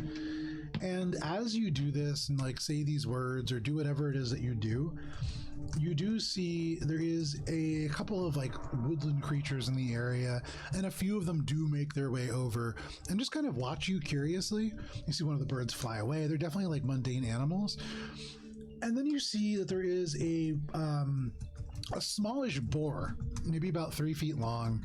And as you kind of finish up the rites, you see it kind of closes both of its eyes and gives a gentle bow, and then just kind of makes its way off and into the woods. Do we see this? No, it's Val's kind of off and giving a little. I was gonna say, do we just see Hell right, yeah. like the Would I have the seen it? Disney Because I'm princess still act? right Yeah, at the bottom. yeah, you would have seen that. That was pretty cool. Nice. Alright, we got work to do. we got work to do. Hopefully we can avenge you.